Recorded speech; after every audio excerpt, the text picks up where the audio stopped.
Hello everybody, welcome to the final day of the 2020 World Snooker Championship. They're not even ready to go at the Crucible. But yesterday was amazing. Kyren Wilson against Ronnie O'Sullivan. The rocket shoots out a 6-2 lead. Kyren pegs him back. It's perfectly poised at 10-7. Now we're ready. It's all about history, you see.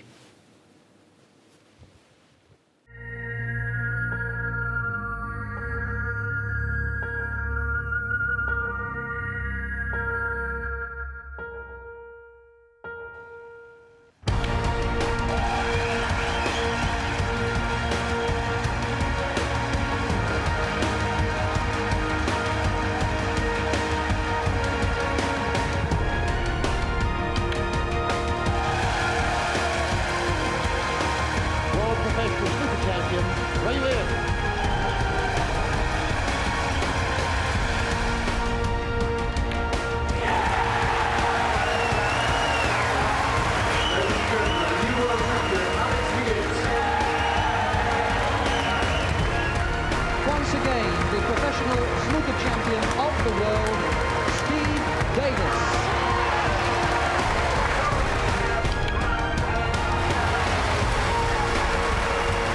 World champion, Stephen Henry. Ronnie O'Sullivan, terrain on the back.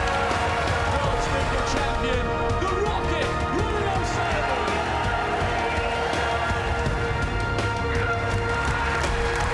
Ladies and gentlemen, once again, your champion, Marcel. 2019 World Snooker Champion, John Trump.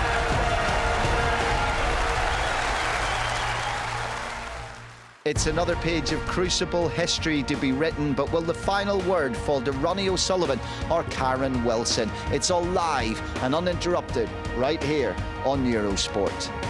And with me, the man who's been here from the very first break. He will still be here when the winning ball is potted this evening. The incomparable Jimmy White. 2 words, carpe diem. After the fits and starts of yesterday, if Kyren Wilson or Ronnie O'Sullivan truly shows up today, they take that trophy home. Absolutely. You know, not one of them has played fantastic snooker yet. OK, it's the World Championships. They both had a gruelling semi-final. They might have been tired. And Ronnie O'Sullivan went 6-2 up, then went 8-2 up. Kyren made it 8-4, and it's ended up 10-7. But no one has really gone on and won 2 or 3 frames on the spin with 1 visit. I think if one of them does that, it will spur the other one on, and I think we're going to go to the wire. What if James Warren White, just dream with me, what if the Rocket and the Warrior both turn up today? It will be a classic, and I think it might happen because now they know there's only 2 more sessions to go. Ronnie for his 6th world title, Kyren for his dream. I think the adrenaline will be flowing, and I think we're going to see some great match play snooker. And what Jimmy said is absolutely right. Kyren Wilson may be 28, but he's cut from a very old snooker cloth, practicing down the clubs, admiring and worshipping the greats throughout the eras that we saw right at the top of the show. It's been his dream for his life to win the world title, but this year has brought that dream a little bit of perspective. Kyren, the boy from Kettering, is in the World Snooker Final. Yeah, you know, awesome to hear those words. You know, very proud of where I come from, and I'm sure everyone in Kettering would have been delighted to see me sort of make it over the line, you know, in what was a very gruelling match. What would you say to that boy that had the cue and a dream all those years ago? You know, keep working hard, your time's going to come. You know, I've stuck in there. I've had some heartbreaking defeats myself, some real sort of kicks in the teeth away from snooker. And yeah, I've stuck it out, sort of, you know, kept believing in my dreams. You know, we're not there yet. You know, I've still got a long way to go. You don't want a runner-up check on Sunday night? No, definitely not. I'm not here for the money. You know, I'm here to sort of leave a legacy. You know, I want my name on that trophy. I want my picture up around the Crucible. And to do that, you know, I'm really going to have to go some, you know, against my opponent in the final. 4 quarterfinals, a semi-final, a final now. You finally reached the promised land, the place that every snooker player, when he picks up a cue, wants to end up the final at the Crucible. Who got you there? You know, lots of people. I've had a great foundation behind me, lots of support. My mum and dad have remortgaged the house multiple times. Obviously, my brother's on tour with me. My wife has taken on board my demons when I've not been, you know, having such a good time of it. You know, a great coach in Barry Stark. We've worked very hard on a solid technique. A lady called Carla Drew, who I've not mentioned before. She's been working mentally with me and she's done a fantastic job. And obviously, you know, my manager, who sadly has recently lost his life, gave everything to me, even when he was at his most poorest. And yeah, just learning off people like that, you know, and having them in your corner has led me to this moment. And now you walk out with all of those people on your shoulder and all of those people lifting you up. Do you believe? Yeah, 100%. You know, I'm down to the last two. It's a really, really gruelling, tough tournament to win. I've shown in the past I've got what it takes to go deep here. You know, this is obviously the deepest that I've ever been. But yeah, I've got to go some to win that final, but I'll be giving it my all. Well, I tell you something, if you spend 5-10 minutes in the company of Kyren Wilson, it's impossible not to like the kid. I can call him that. I'm 43 years old. It's been tough for him this year, and he feels things. Yeah, absolutely. You know, we was out at the Masters when he lost to Marcel, and he had tears because that's how much he meant to him. His wife has been waiting for an operation in lockdown. He lost his manager, Brandon Parker, who's been a great influence on snooker. He shared Barry Hearn's dream of taking this game global. So that was a sad loss for him. So he has had a very tough year. In a way, though, as he said, that perspective that it brings, it can maybe just take 10% of pressure off. Not just because who's doing it for, but also because when that becomes the be-all and end-all, it can ruin a player. Yeah, absolutely. You know, I've had nightmares with it, but I think in lockdown, everybody realises, you know, that family is the most important thing. It's woken everybody up to that.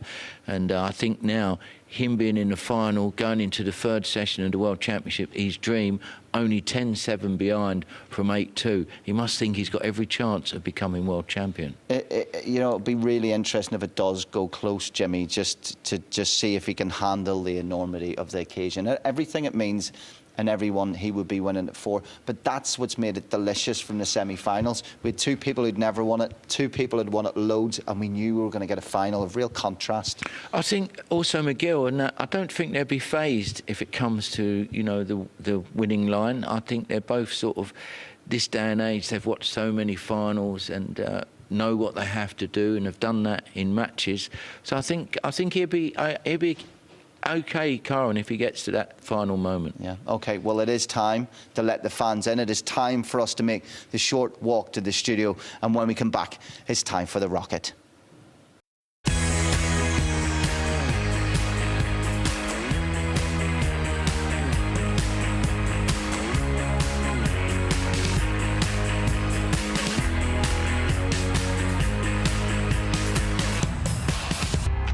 The World Championship final. It's Ronnie O'Sullivan for a sixth time, or it's Kyren Wilson for a first. And this audience, who are here somewhat unexpectedly at the last minute, are loving every second of this. He's left it on. Ronnie O'Sullivan takes control of the final. It's just not happening for Kyren at the moment. Another frame goes south for Kyren Wilson. Ronnie O'Sullivan's turning the screw. That is another mistake from O'Sullivan, and maybe his final is just beginning to turn a little. Another half century from Kyren Wilson, and he's making a real final of this now. Surely that must have been a kick. He's missed it by that far. He's missed the red, and he's left the red. What drama to end the session. Ronnie O'Sullivan has been well below his best, and yet he leads by 3 at the halfway point of the world final.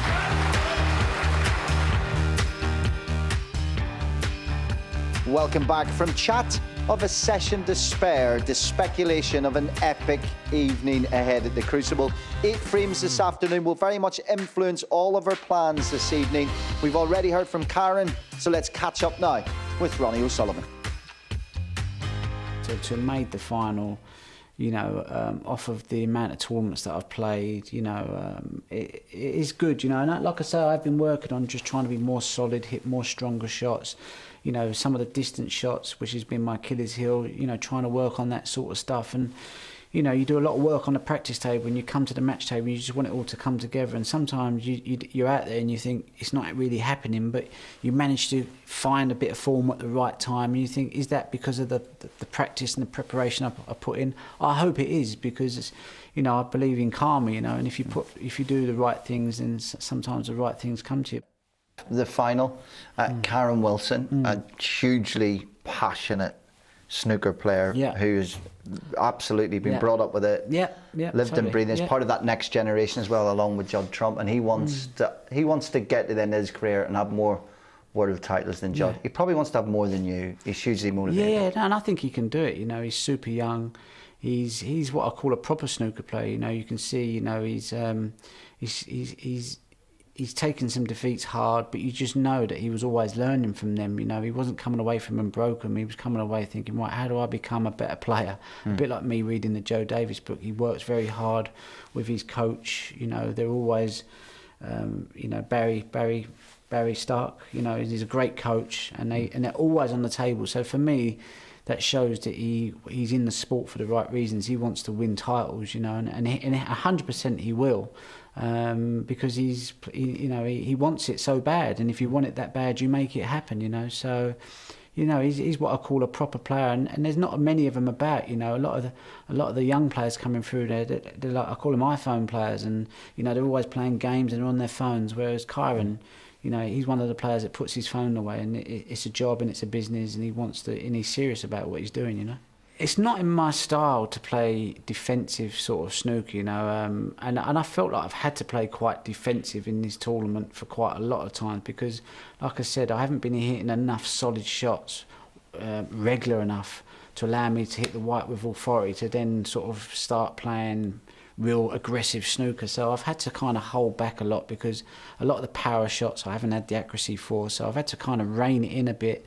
But every now and again I thought, I've got to try and make something happen. So in every match I've kind of found, you know, enough solid shots that have enabled me to kind of have a good session or get me back in the match or finish the match off strong. So, you know, it hasn't been a vintage performance really, not like 2012 and 2013 where, you know, I don't think anyone got near me, you know, in any of the matches, which is great, you know. But when you're in a lot of solid shots, you can do that here. But this year I've had to, you know, really fight for it and, you know, and just try and post a score, get a number on the score sheet, you know.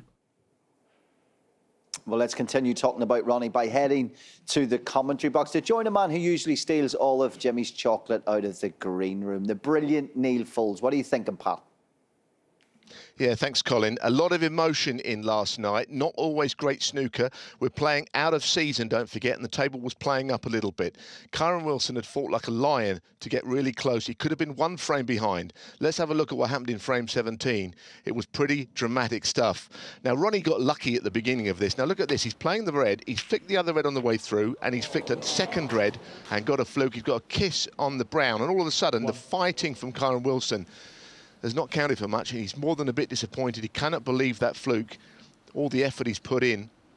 O'Sullivan, though, had a bit of bad luck of his own. I mean, this is a horrible kick. I mean, the balls have gone through. Ronnie is like a crumpled heap on the table.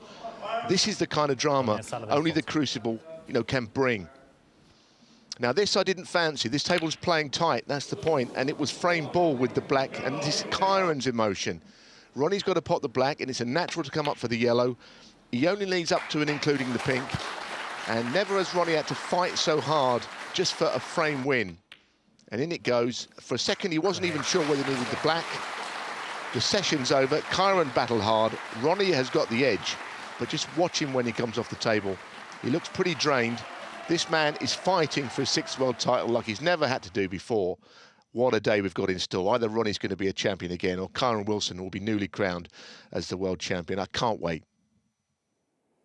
Same here, absolutely same here. Cannot wait to get out there. I wish we could just make it happen now, but we'll fill the 5 minutes until it does. He makes a really good point, Fouldsy, at the top as always. Just keeps mentioning the summer season every time we talk to him. It's changed the whole complexion of the atmosphere in there. We see Kyren constantly wiping his cue, all the time. Today's a little different. The humidity is gone. This is what the World Championship is usually like. It has been peeing down all day. It is cold. It is damp. I think it's going to help a lot.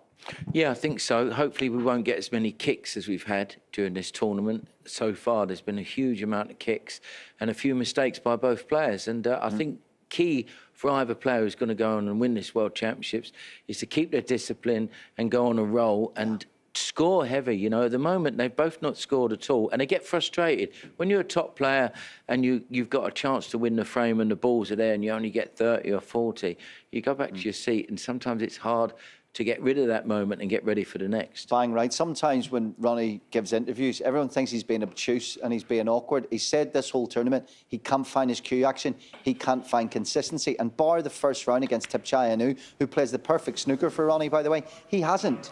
Yeah, you know, you see him miss that black. You know, these are shots that you can see how disappointed. The cue's like over the shoulder. Yeah. He's not himself. Here he's sort of played a pot safety. If he misses it, he's got the blocker. But these are shots that O'Sullivan, they're bread and butter shots for O'Sullivan. He will be frustrated. Without doubt, his worst session of his 2020 campaign was yesterday evening in the final.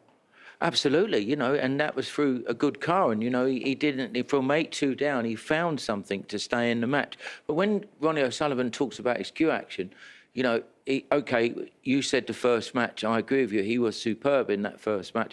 With Ding, there was bits and pieces. With Mark Williams, he was 6-2 down and found something. And with Mark Selby, he looked like going out, and he was brilliant for 3 frames. So he's got to believe that his cue action's not that bad and sort of just focus on the job in hand. It's by his unparalleled standards, but he has had a bit of the Higgins about him in terms of digging in and staying in games and coming back into games. With Kyren, what is really exciting about today is he can play much better, even though he came back from 8-2 to 10-7 and could have been better. 3 or 4 moments, by the way, where 3 moments I would say Ronnie got very lucky. But by the century in frame 16, he can score much better, no matter how tight those pockets are. Make no mistake, you know, there was a good red there. You know, he was very Humpty over the red on the black spot. It's a difficult shot.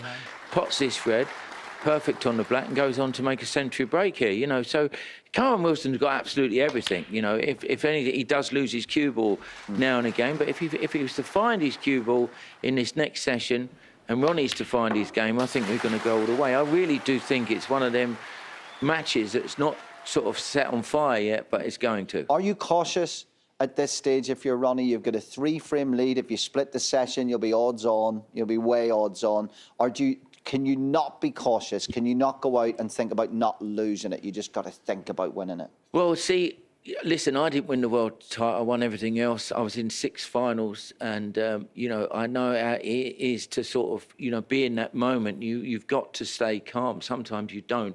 If you keep looking at the scoreboard and not playing the games, you can get a little bit confused. And I think with O'Sullivan's experience, he's just got to focus on getting to 18 and just focus on his shots when he's in the balls and not thinking about cue action and putting the arm out and all that, because you're just giving your opponent clues that you're struggling. Yeah, I feel like we want to have the final today that we thought we would have yesterday, and if we're honest, we didn't really get.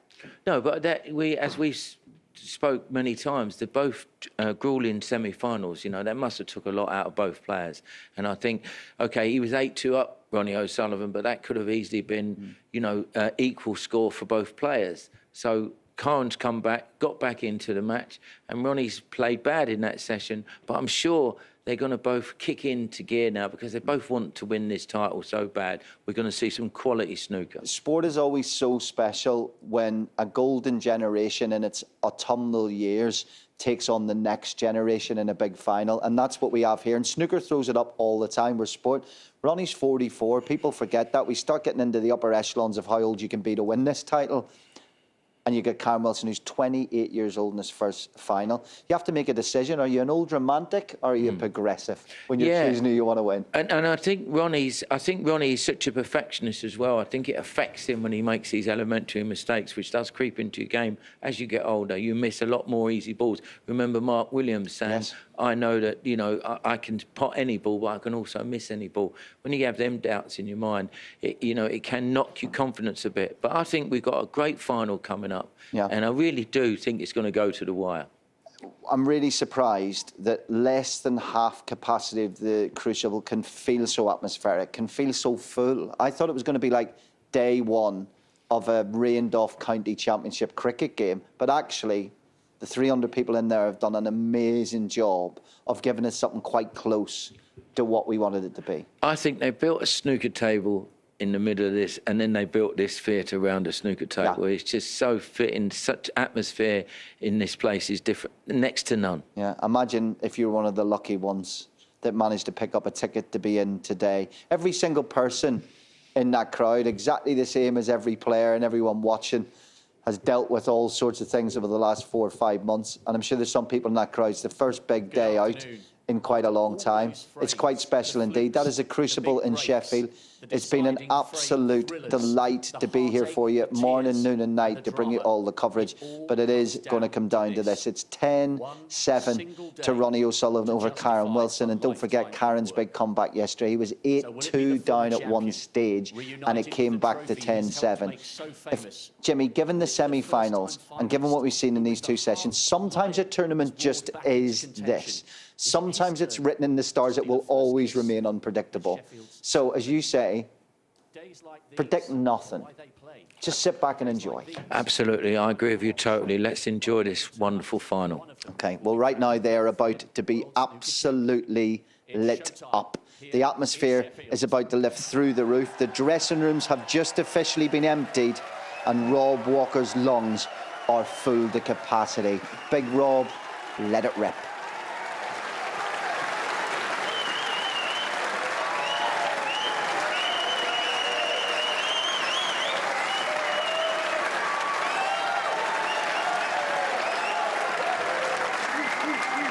Please welcome a man re-emerging for what is without doubt the biggest match of his life. He plays with his heart on his sleeve, and he'll do so again today for all his family, including his two sons, Finlay and Bailey, who are here watching in Sheffield this afternoon. Let's hear it for the warrior, Kyren Wilson.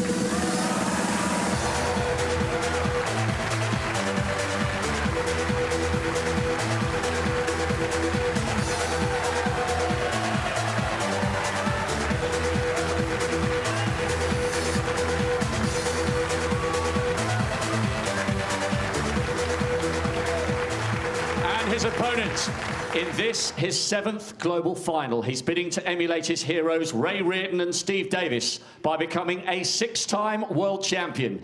Is this destined to be another glorious chapter in the life of the Rocket, Ronnie O'Sullivan?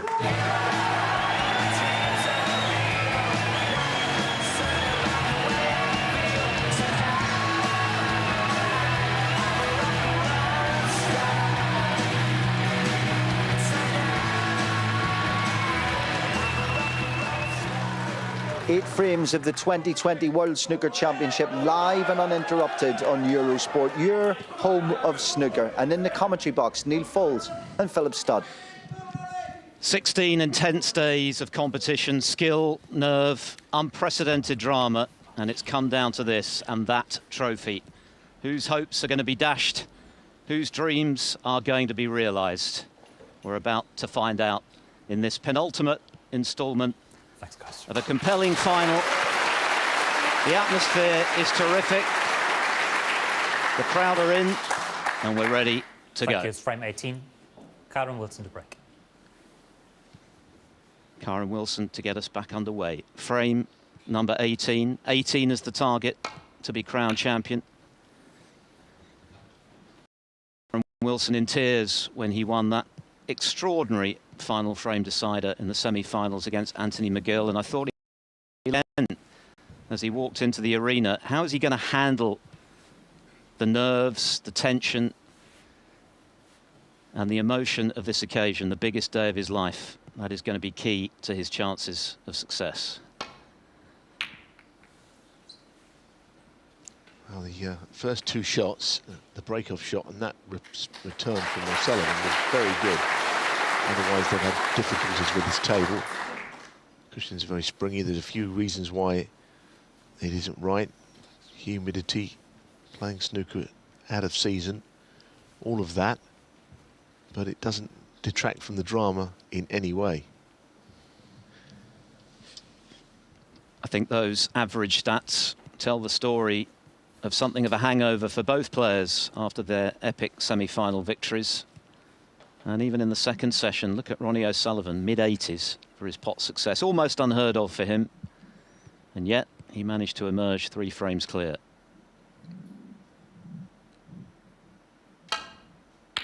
Brilliant.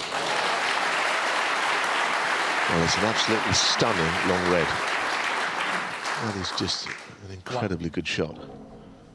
Can't hit the ball any better than that. The accuracy underneath that cushion rail where the cue ball started was second to none.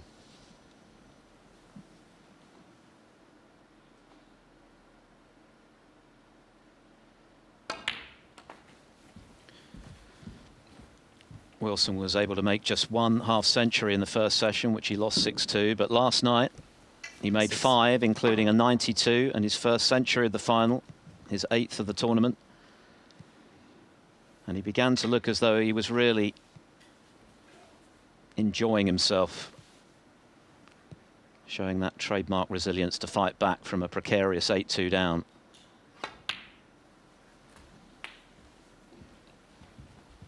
Seven.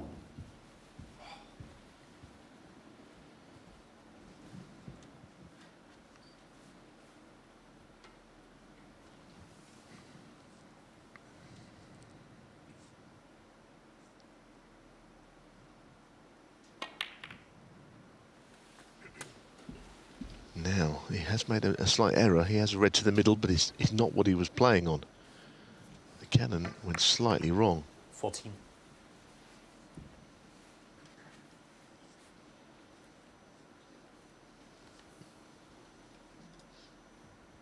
Well, he's got a short bridge usually, but for this shot he has to be a longer bridge.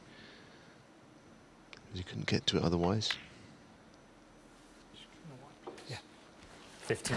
He's made a decent recovery. He wants the cue ball cleaned by Marcel Eckardt, who is the referee, German referee for this final. I'm sure it's a great honour for him to be officiating.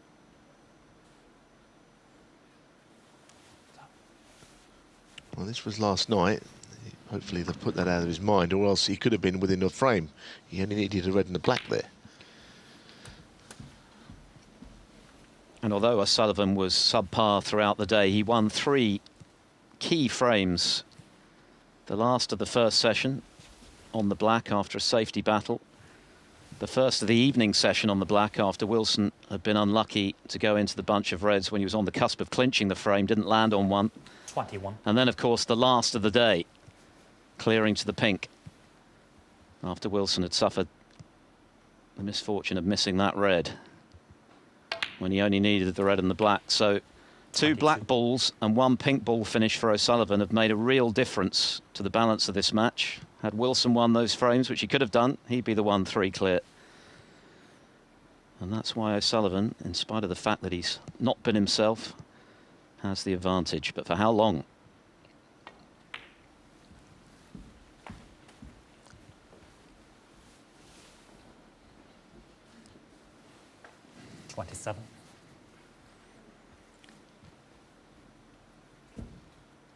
Every bit as much pressure on his shoulders and on Kyren Wilson's. He wants that 6th title. He wants to emulate his boyhood idol, Steve Davis, his former mentor, Ray Reardon.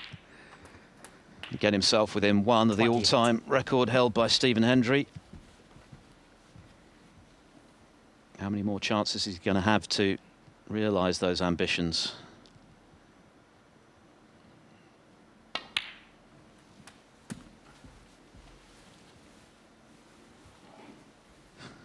Deep breath from Kyren. This is a very 35. Confident start. 36. The first red was such a good one that he knocked in. And since then he has been in prime position, but it was all his own doing.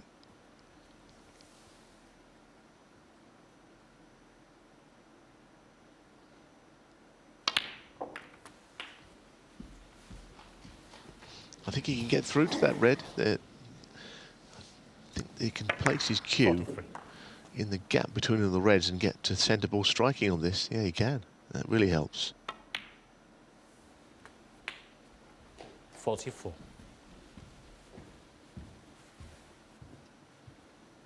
.68 points, and O'Sullivan would need snookers.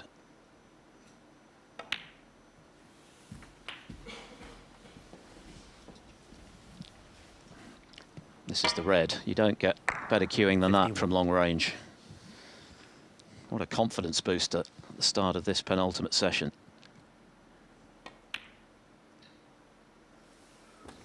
Goodness, though, that one very 52. nearly stayed on the lip. There's been a few that have been put to that far jaw and stayed out. I always felt this was in. But it had to think about it, didn't it?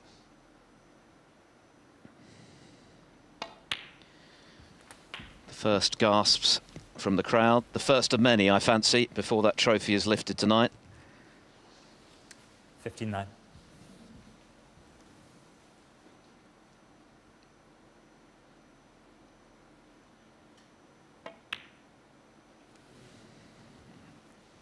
.60.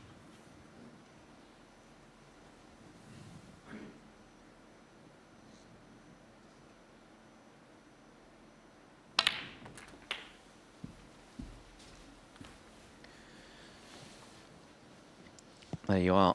He just needs the red. O'Sullivan will need a snooker. Yes, because of course the points remaining go down by 8 points every time a red is potted. 68. Well, he's set the standard here. And that man is going to have to respect it and match it, which he's very capable of doing. The break will end, I think, but I don't think that matters. It was a very good performance to get here. This touching ball. Touching ball, so he's playing away. There won't be a century, of which they've been sitting on the ground. One each. Not big centuries. 106 from O'Sullivan, 100 from Kyren Wilson, but a number of telling breaks of half century or more. Kyren Wilson. That is how to do it. That's an exceptional start to this session from Kyren Wilson. So leave O'Sullivan requiring 2 snookers.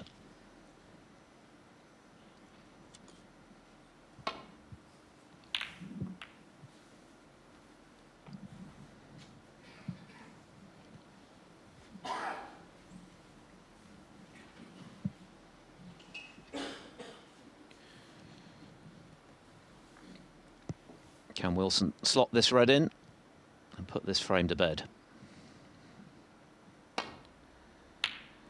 Well, that's 2 outstanding long pots in the first frame on the resumption. That bodes very well indeed 1 for the former Shanghai German Masters and Paul Hunter Classic winner. 1 in the frame. Kyren. It was the break of 73 launched by a superb long red that did the death breaker at the start of one of the most important snooker sessions of Kyren Wilson's life. A bit of Saturday Night Fever and Burn Baby Burn. This is Shaun Murphy's walk-on music. It's being piped into the arena. Go figure.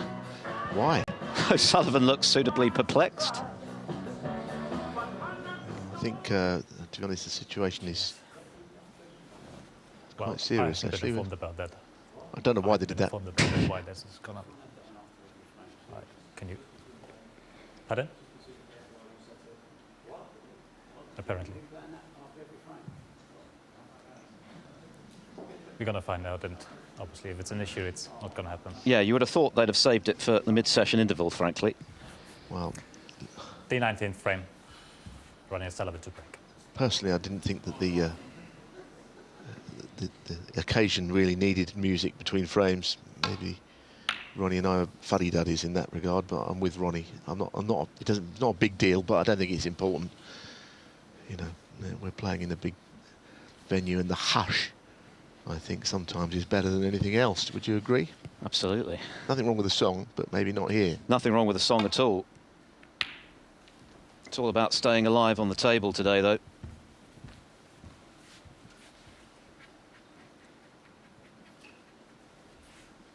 Yeah, you're having a laugh. Basically, he's asking if they're going to play that between frames, and it probably wouldn't meet with his approval.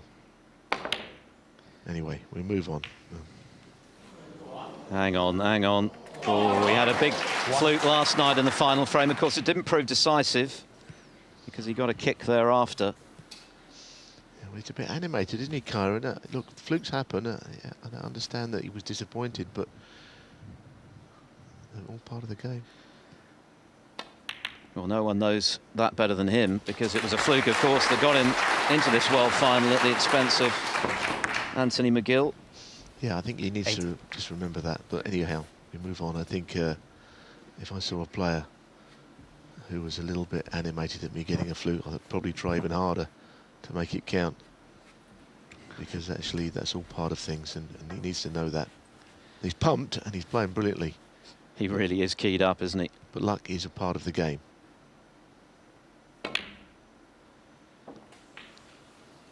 Nine. Still shaking his head.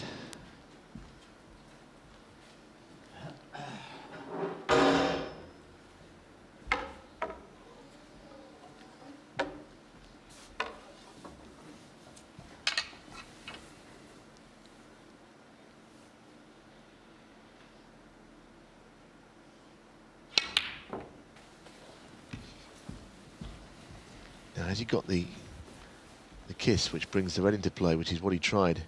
Well, maybe 14. Maybe with a trace of right-hand side, he can straighten the angle. I don't know if it goes plain ball. It might do. It's one of these. I think he might have just to kick it in. A bit of side. Well, he obviously believes that's not possible. This is tough now. And his long game was all over the shop yesterday. That one's a lot better, though. Well cued.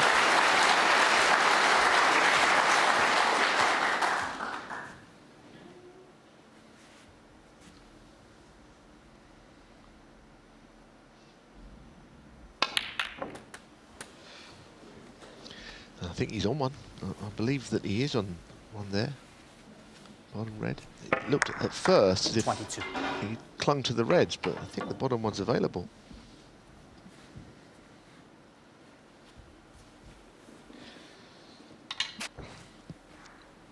That's as good a long pot as O'Sullivan has sunk in this final. He's missed quite a few by quite a margin from that kind of distance.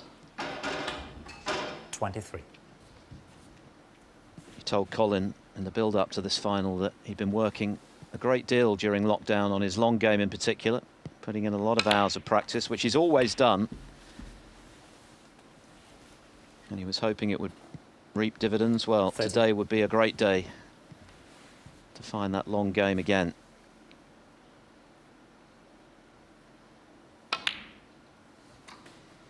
$31.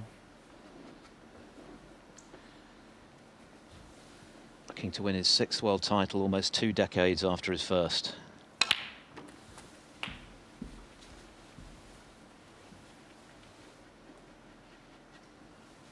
$38.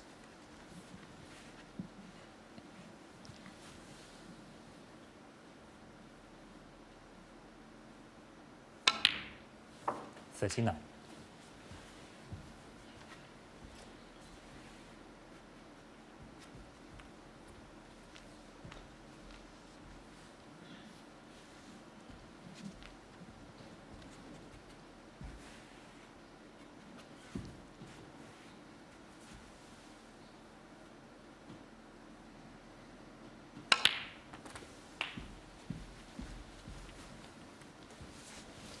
All he could do was play on this red. It's actually a good shot to finish there. 46. It's one of those where it's quite an acute angle to the middle. It's all right if you're behind it, but if you're playing it half ball, it's a difficult shot. So I think he played that last black pretty well.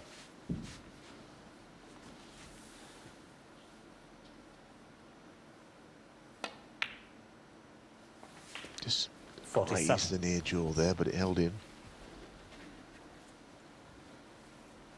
I think we've already seen the standard move up a gear or 2 gears already in this couple of frames.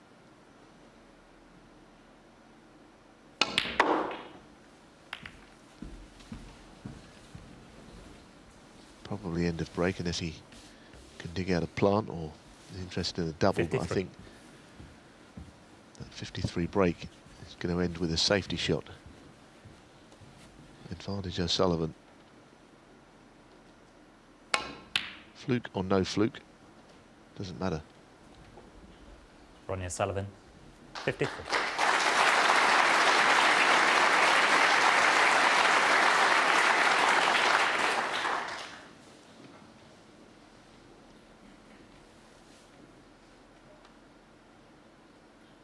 What if he's playing the double here to the left middle?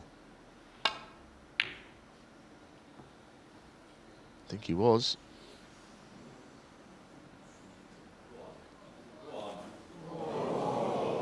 And if he's left it, he won't be too happy. Maybe we'll find out in a minute. No, he has left it. Well, he'll feel he's unlucky, but actually, you know, you lose control a little on that shot when you play the double if it doesn't go in. That's why players don't play doubles. He's giving it all the treatment facially. One of those, isn't it, where he's a bit unlucky to leave it hanging over the pocket, but equally would have been lucky to see it drop in. Either way, Ronnie O'Sullivan is back in.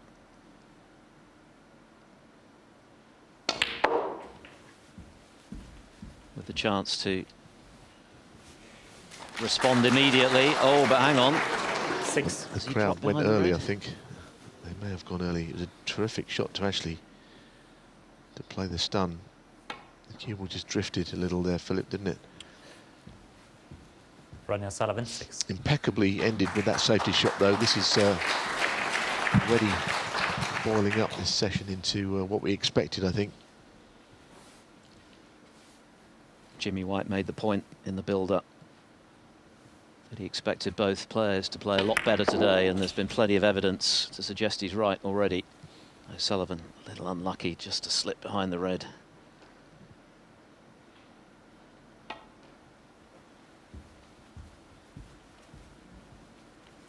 Long way off with that one.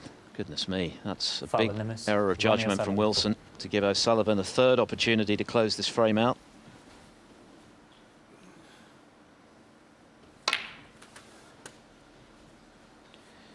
He might need a fourth. One. I wonder if you think about putting the black safe here. That's the shot that his once mentor Ray Reardon would have played. That black would have been on a cushion somewhere. It's hard for Wilson to win the frame when the highest value colour is not in play. From this far behind, 64 behind. I know there's other colours available.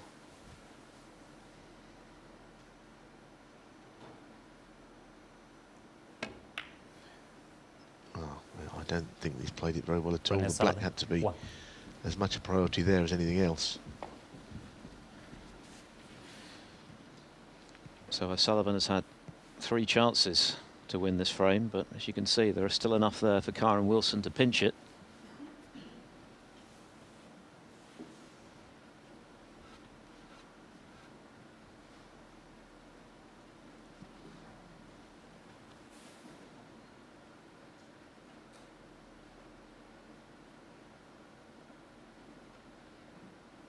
He definitely missed a trick there, O'Sullivan. I won't labour the point, but you know, the table is still too appealing if the chance came. The black had to go on the cushion there. And he hasn't really even kept things that safe.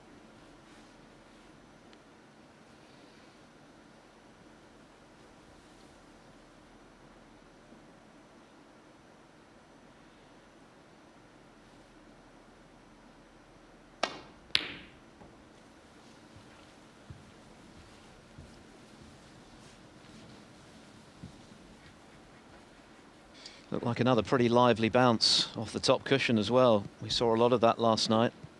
As Neal has mentioned, the table was challenging, the pockets tight, cushions lively.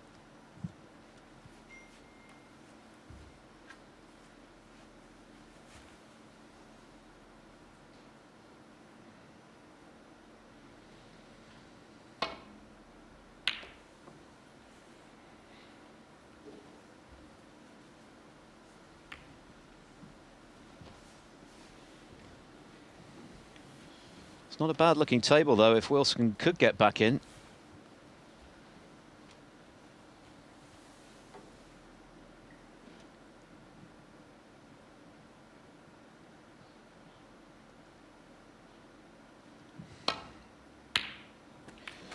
That's another excellent long pot, his third already this afternoon.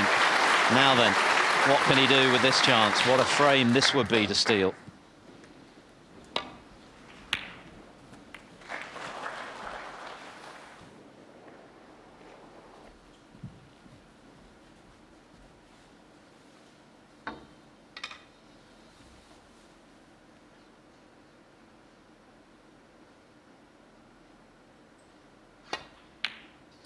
Yeah, I think the key to it, Philip, is that O'Sullivan should have won the frame. We know he had 3 opportunities. As I said at the time, killing off a big value colour would have been very much in his favour. He'd never managed that either. And all of a sudden you've got a monumental frame if it goes in favour of Kyren Wilson.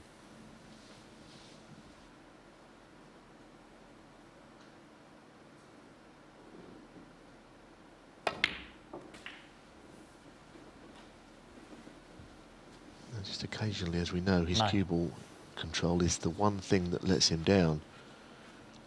He's gone too far on this blue, and now he's got to go all around the houses to get from blue to his next red.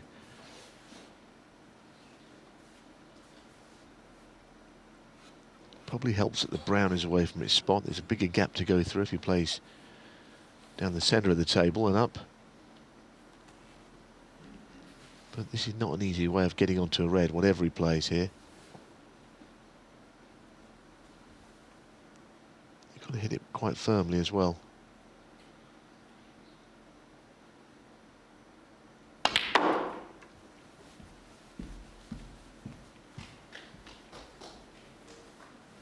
Well, it's a great effort. You could see exactly what he was trying. I don't know if a red goes to the middle or not, but he would have played on that bottom one to the left corner.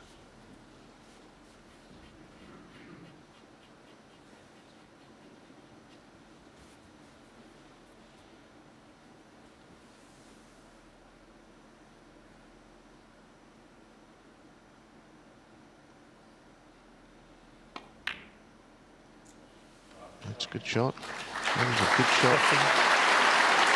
A struggling play. Pink to the middle. Gentle little shot to hold for his next red.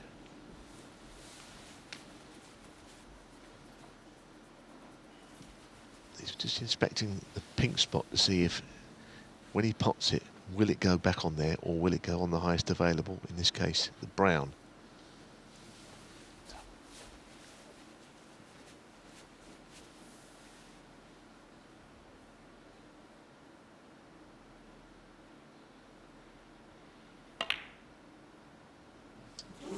He's missed the pink, and with it, he's missed a golden opportunity to inflict early damage on O'Sullivan's psyche.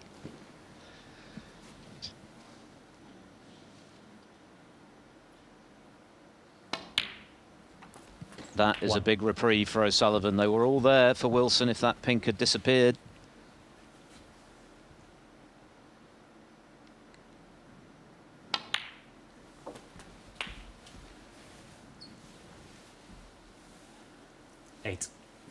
But he's home and dry now and relieved, I'm sure. 9.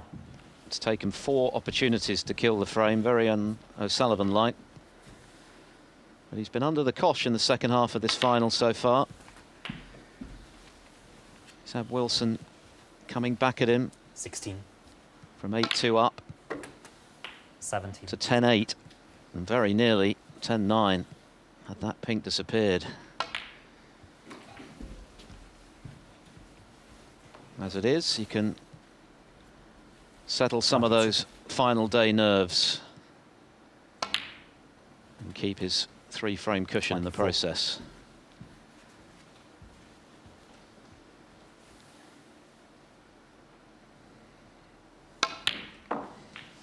27.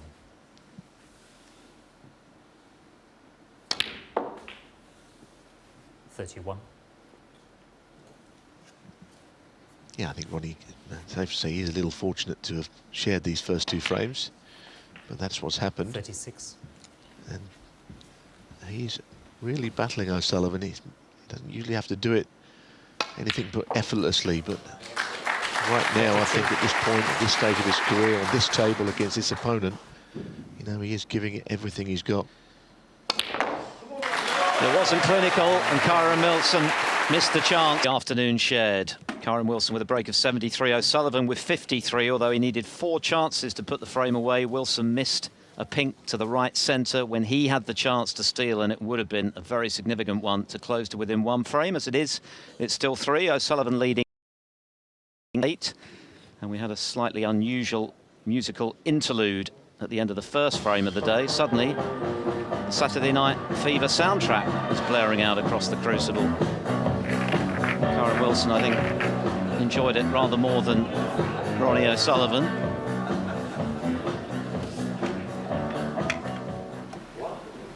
Apparently.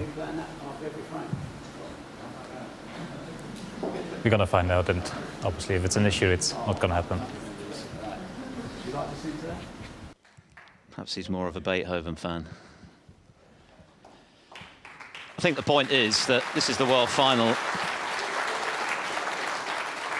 We don't need any bells and whistles. The snooker and what is at stake today is more than enough to create the necessary drama. So 1 frame all on the resumption, 6 more to come this afternoon. 18 is the target. O'Sullivan still leads by 3. Frame 20. Kyren Wilson to break.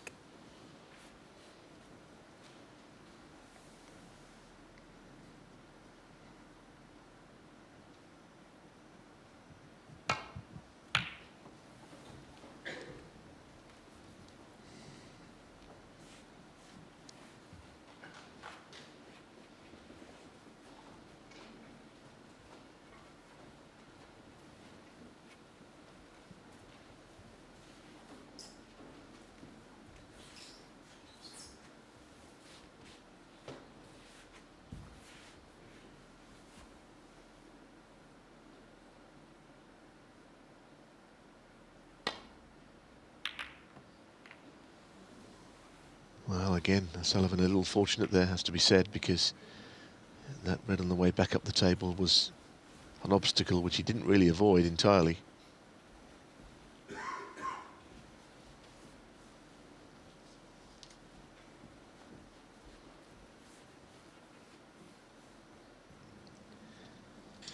Another shake of the head from O'Sullivan. We saw a lot of that yesterday. A thicker kiss on that red, and he could have been in big trouble, but he still left this long one, and Wilson hasn't missed one from long range yet. 3 out of 3. Something appeared to distract him slightly that was in his eye line. Don't know what.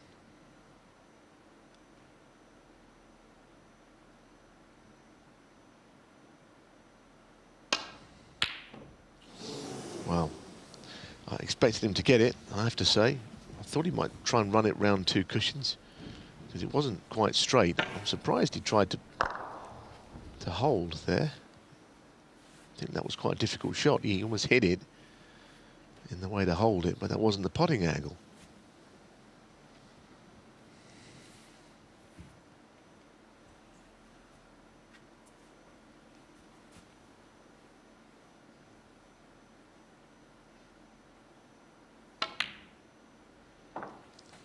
Just don't want to leave this guy in, O'Sullivan. You just can't leave him in amongst them at the black end. Can't gift him chances like this, but he's still got it. Whatever else that he doesn't have at the moment in amongst them, he's still a fabulous player. The greatest, in my opinion, at this. The ease around the pink and black spot in which he can score, and the pace of it. 8. He's used that golfing analogy many times during this championship, hasn't he? A little Ballesteros-like in terms of his slightly wayward tee shots, but his ability to conjure something from a bunker or off the fairway and get down with a good putt has kept him going.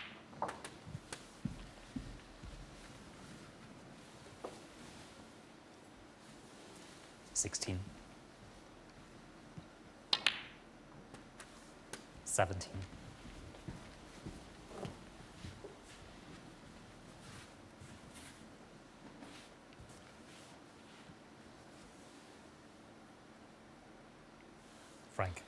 Frank. Something the players, of course, have not had to contend with during this tournament. distractions in the arena. I think Marcel Eckardt there, he said Frank, because Frank 24. Baker is one of the WSA security people ensuring that maybe whatever it was stopped. A long-standing servant at World Snooker, Frank.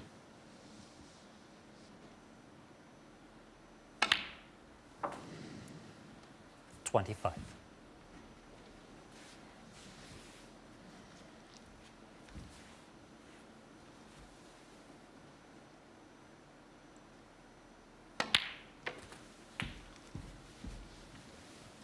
Okay, he's delightfully placed on that red to the middle. 32.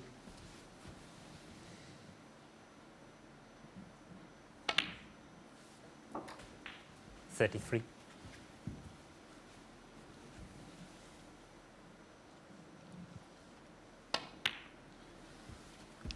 Beautifully played. Beautiful touch. We've noticed that the bottom cushion, black cushion, is 40. particularly fast and springy, but he was on top of the situation. 41. Now, I'm guessing the red's open. I don't think there's all that many in play, if anything.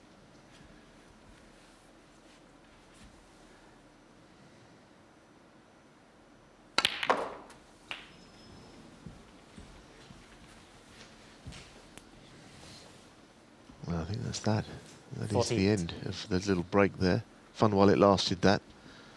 But I must say the pack didn't look particularly encouraging, to be honest, the way they were shaped.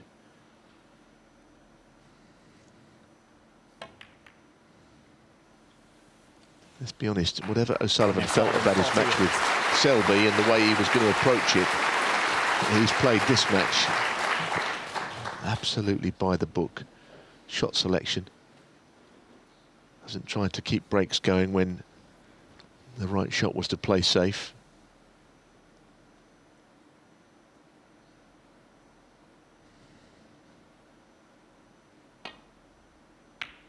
That was always the problem, that he did leave that.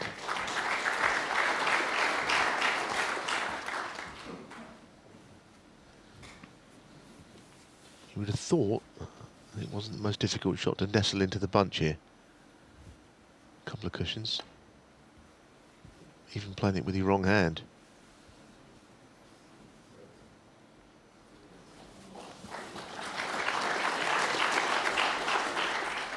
It's touching ball with this red.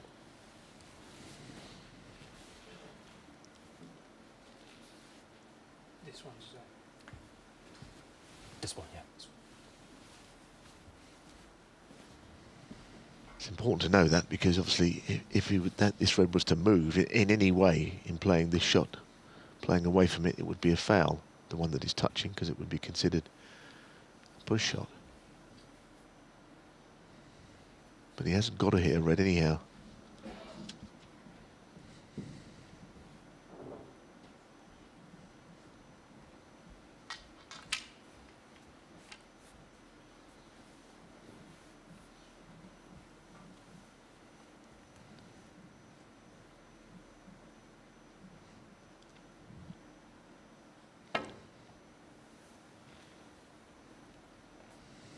Well, the pink is blocking off the left side of the bunch.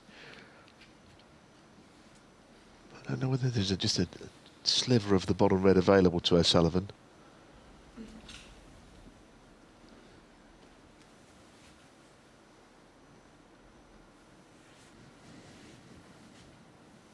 And again, just trying to lay into the bunch of a couple of cushions.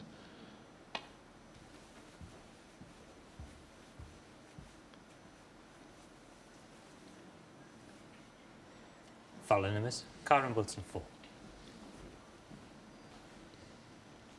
It could be a record-breaking day, of course, for O'Sullivan.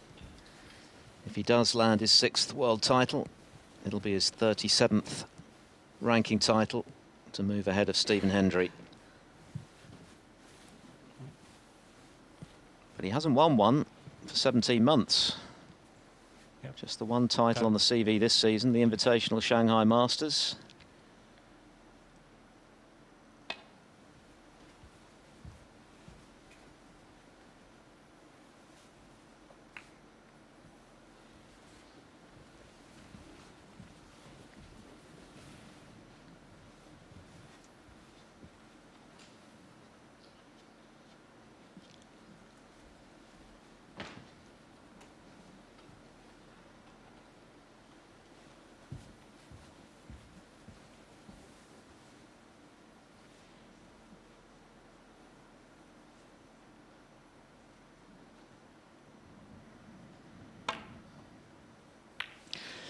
Well, they say the double kiss is fatal. Not this time. A little bit of luck for Wilson. And it's turned out to be a very handy safety. He holds his hand up.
One.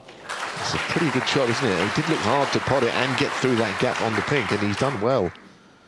He's done very well. And nothing else moved there in the bunch. It's a good shot. Now needs to make it really pay.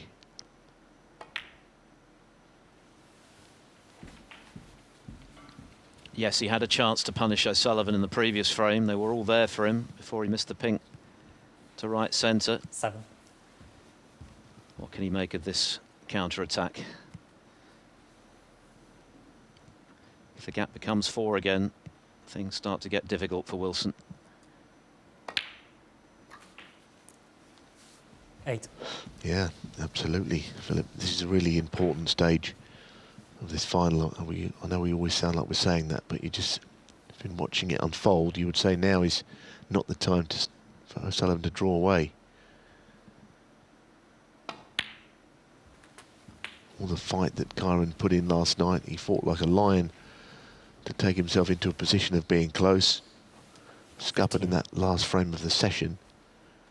Started well here, but you realise O'Sullivan is still scoring pretty well in amongst them. Playing the run through the reds here.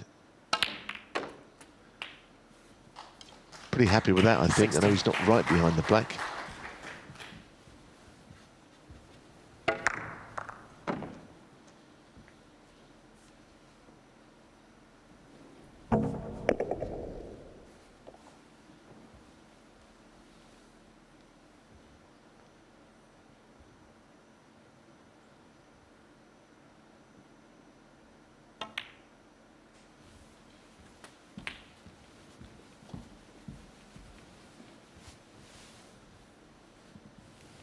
$23.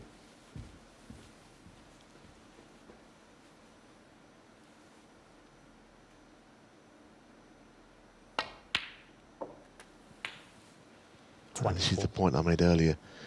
Just sometimes his cue ball control is not immaculate. Now he's a little further away from the next red than he perhaps would have been, or his opponent would have been, having played the same shot.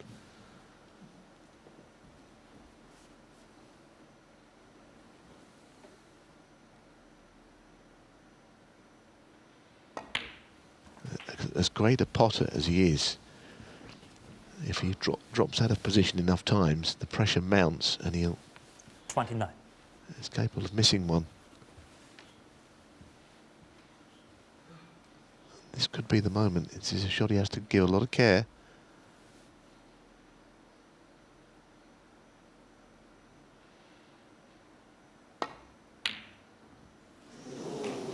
All because the last shot, a couple of shots prior to it, Kyren Wilson, he was 29. falling a little further out of position on them all. And this is what happens at this game. The pressure builds.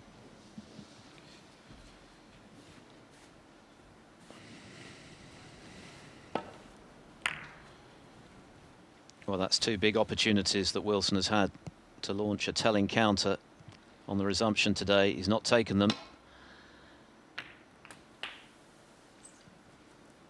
1.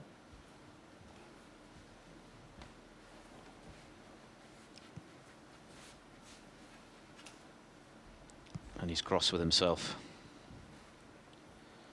Sullivan's still got work to do, though. Yes, because The brown is one thing, but pink is in the way a little bit of coming down naturally. The green might be a shot.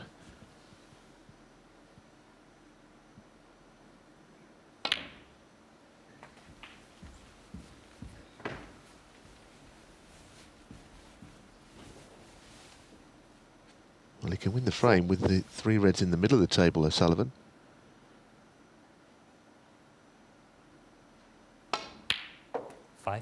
The other red on the right will not come into play until is the snooker's acquired stage.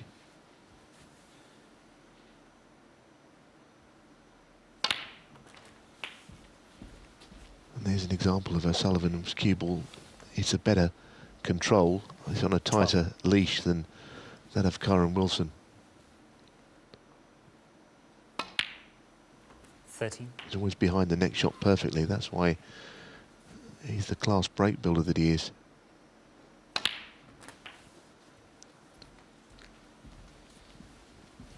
There you go, 35 the lead. There'll only be 35 left. 20. When this red goes in for a 4-frame cushion again. 21. And that is a very healthy lead, heading towards the midway point of the penultimate session of the World Final. The feeling remains that O'Sullivan's game isn't quite as he'd like it to be, but he's doing sufficient damage to stay in control. Look at that last shot again. Position immaculate on the red. Frame over. And Kyren Wilson, really, he could have won all of the 3 frames today. He's lost 2 of them. And they hurt so much more, don't they, when you've had the chance and you've not quite been good enough to take it. They're the frames that tend to linger in the mind. 36. Wilson has a very tough character. He's going to need it now. He's got to really dig deep. He badly needs the final frame before the mid-session interval. 39. Otherwise, O'Sullivan will be looking as though he's running away with this. 43. We know he can do it. O'Sullivan was 6 clear last evening and was pegged back.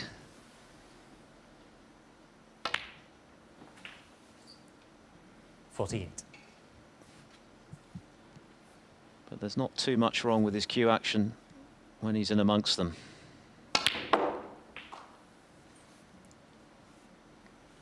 54. 48 initially before he ran out of position.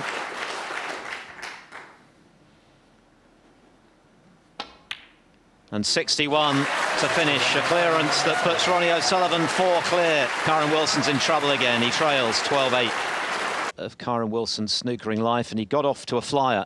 An excellent break of 73 launched by a superb long red, and he's had very good chances in the 2 frames that have followed. Both of them, though, have gone the way of Ronnie O'Sullivan, who is now within 6 frames of a 6th world crown. O'Sullivan to break. The final frame before the interval.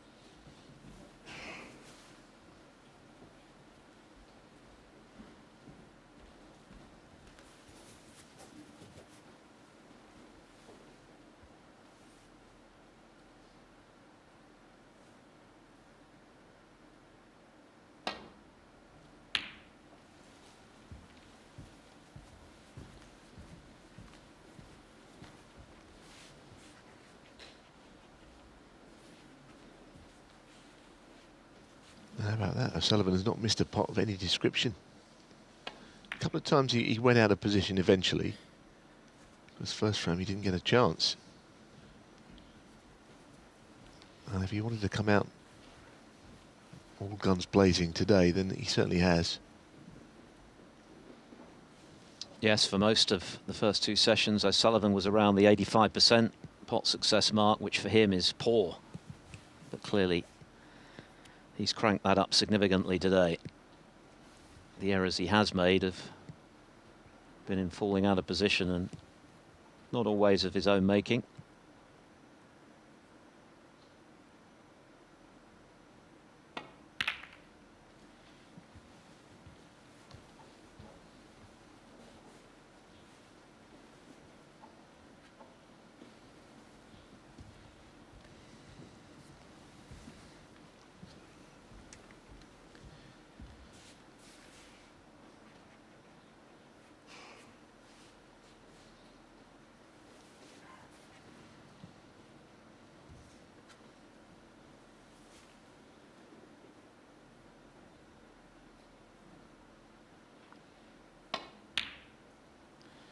One. And he's in again. Now, what kind of bounce is he going to get off the cushion this time?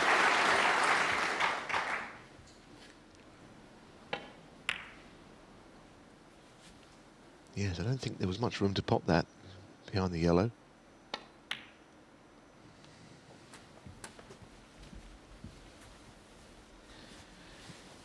If O'Sullivan can win this frame, it means he's bound to be ahead going into the final session tonight.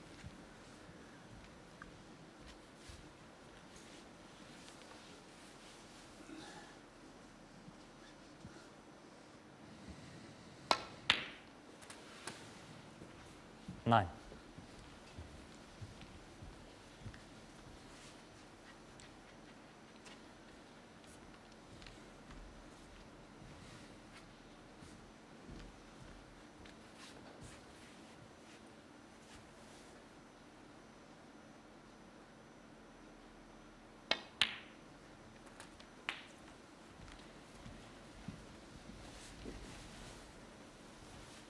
Red to the middle is definitely an option here. 16. Save the other red that's in the middle of the bunch for later, perhaps. Ooh, that was sloppy. Ronnie O'Sullivan, 16. Maybe thinking ahead a little too far. Seems to have come from nowhere, that miss. Sometimes your concentration can be on the next shot. You forget the obvious, but that's a bad error.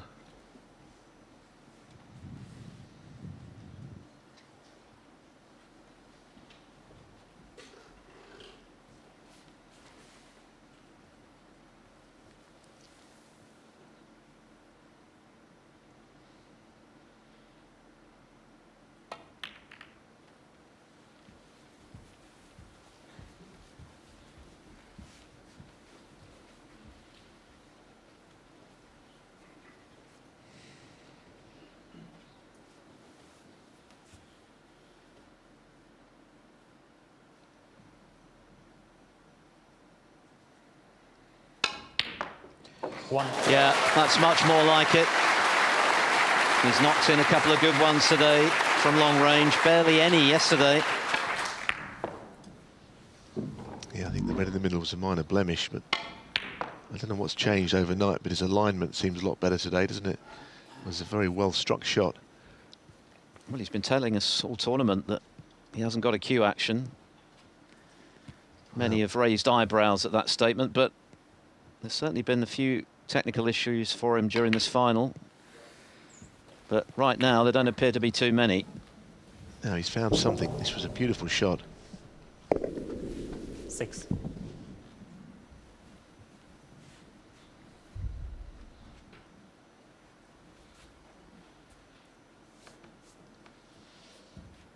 Well, if he can do the damage here, he really will be in pole position, O'Sullivan. Just 5 frames away, 7. but that's not gone to plan. Another good recovery shot required. He'd be furious. Twice now he's been in this frame. The little nudge on the reds was not as planned. I think he wanted a thinner contact. He wants to keep this break going. You get the feeling.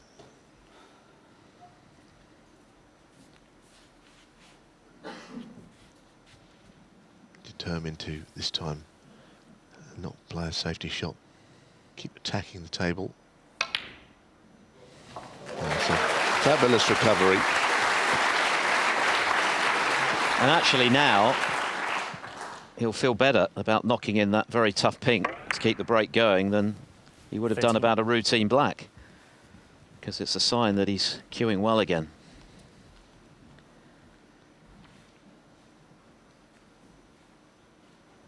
Yeah, I think psychologically he'll feel that You know, this frame goes his way. He's starting to take control, real control of this final.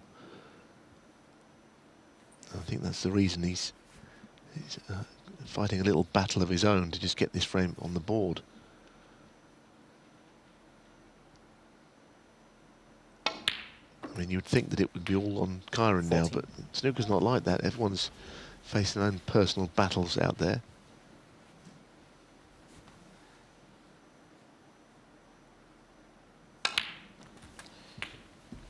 John Higgins ran O'Sullivan to 18-14 when he won his first world title in 2001.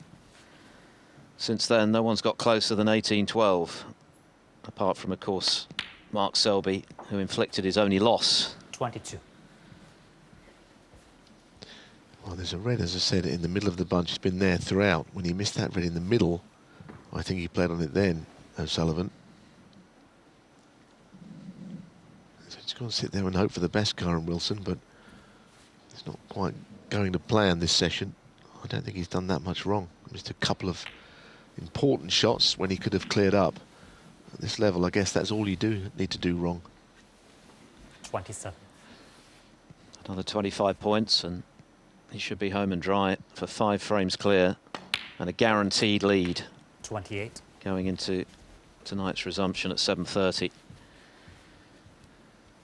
More importantly, it could be an unassailable one unless Wilson has a very strong second half to this third session.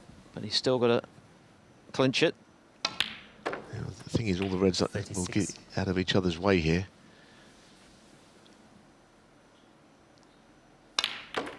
And it certainly helps he's played that shot, although didn't really have to go into the bunch, I didn't think there. I think the angle on the black was the reason he did. He could have taken the reds one by one and they'd have opened each other up.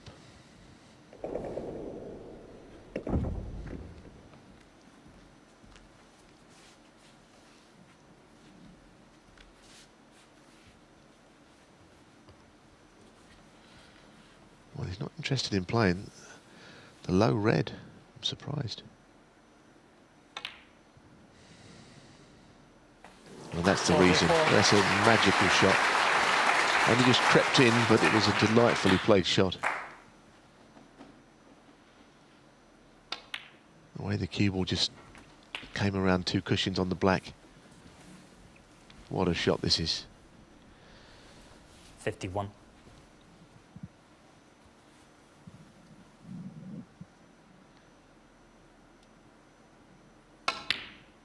Another frame on the board. 52.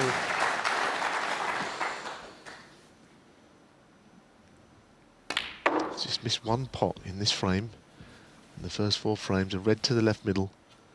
Just a blemish. 57. Something that really did not, in the end, make any difference. Kyren Wilson started superbly with that break of 73, launched by a brilliant long red. But he missed a pink in the next frame when he could have cleared up to punish O'Sullivan. He missed again in the frame just gone, leaving a red for O'Sullivan. And now, barring snookers, he's going to be second best in this one too, and 5 adrift. Yeah, just the outside chance though for Kyren here, because he's got the red by the pink, which be, if you can save that till last, would be a good snookering ball.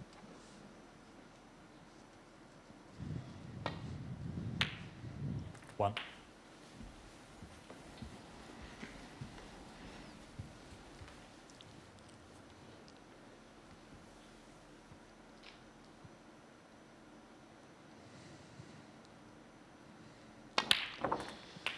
Managed to get 3 snookers at a pivotal stage of his second round match with Martin Gould. 8. I say 3 snookers, he was helped by a free ball, 9. but it was a frame that effectively won in the match when Gould was coming back hard at him. How he would love a similar scenario here. 2 snookers as things stand required.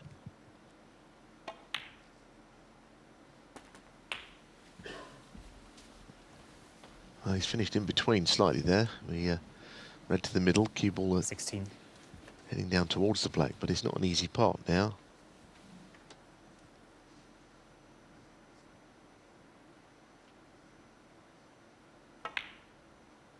Well, it's in.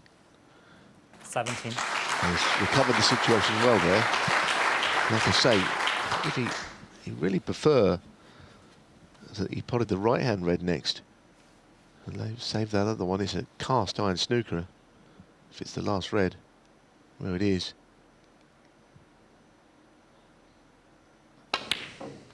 Well, that's not going to happen now, I think. Kyren Wilson, 17. Not quite the end of the frame, but it might as well be, because this situation is O'Sullivan extending his lead. 1. And what a mini session it's turned out to be for Ronnie O'Sullivan. He's definitely cueing better, but he has been let off the hook a couple of times by Kyren Wilson, who wasn't able to keep that impressive first frame form going.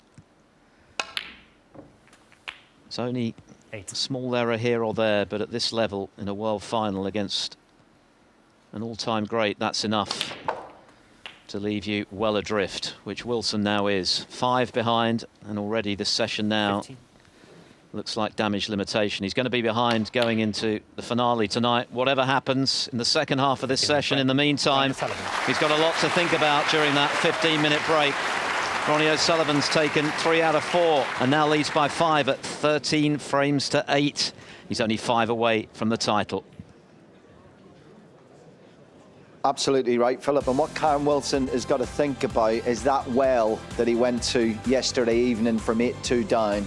Of us, but of course this is your home of snooker, and we will be live at the European Masters, the English Open, the Shootout, the Northern Ireland Open, the UK Championship, the Scottish Open and the World Grand Prix before Christmas Day. All of them live here on your home of snooker. Jimmy, a quick overview of the 4 frames as we see that the score has very much tilted once again in the favour of the Rocket. He's opened up a 5-frame gap, his second biggest lead of this final. It looked like it was going to be so different. Yeah, Kyren started off really, really well. They both clicked into gear, as I predicted, that they would play well today. Ronnie O'Sullivan looks much more ease with his cue action, we're going to show you in a minute. And Wilson's not really done a lot wrong, just the odd positional shot here, missed pink in the middle. Apart from that, he's been superb. Yeah. But if you make mistakes with Ronnie O'Sullivan, when he's in gear and he's flowing, you're going to be punished. Right, and that's exactly what happened, but not after this great start from Kyren Wilson. This is exactly what he would have thought of first thing this morning when he woke up. Let's get it done. He's got no shot here. Ronnie's played a great safety shot. Now, this shot here is why Kyren Wilson is such a great player, such a great cueist. The right side of the blue and goes on to win the frame. And this is a second frame. He's quite far in front. Another good long red. Just making sure he pots that and the frame's over. You know, they're both sort of both connected now, and they must both feel very, very confident. But unfortunately for Kyren, he's now 5 behind. Yeah, listen, Neal Foulds, we know what he's like in a disco. He cut some rug, that boy. Oh my goodness, best night. He's absolute filth. He's always at the bar. Oh, it's unbelievable. You want to see him groove? He can do everything. He can do the mashed potato. He can. But even he didn't like this. What's going on playing Disco Inferno at the world final in between frames? I thought Sean Murphy was going to come down the stairs because it's Sean Murphy's walk-on music. But look at the faces. No, Ronnie said to the crowd, "You don't want this, do you?" You know. He's happy with it because he's just won the frame, right? So the head, he's thinking, I'm feeling this. If you played it now to Kyren Wilson, he'd throw the stereo out the window. Ronnie's like, "Are you serious?" You're gonna find I think he said some words to that effect. It's not going to happen. All sorted now. Anyway, that's been done with. Let's move on to frame 19. And Jimmy, I know you think so much of Kyren's game. This cue ball control, though, is something that keeps coming back. Yeah, you know, it's like there. He's got to be the right side of the blue, you know. He's got to be, because then he's got to play on. He's got so much room for that red.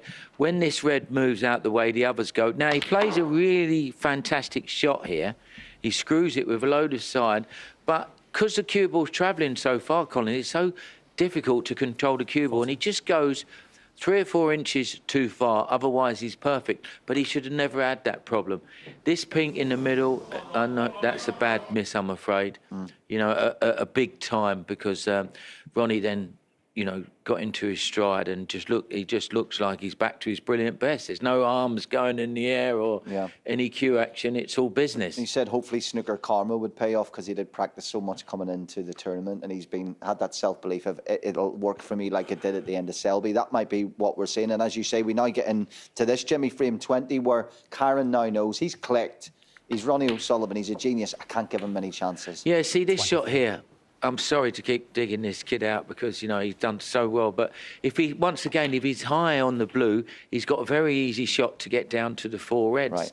And what it does is it makes it difficult for himself. And eventually, you're going to miss one of these pots, because they get, you know, even though they're easy sort of starters at the beginning, but if you keep playing them, you're going to miss one.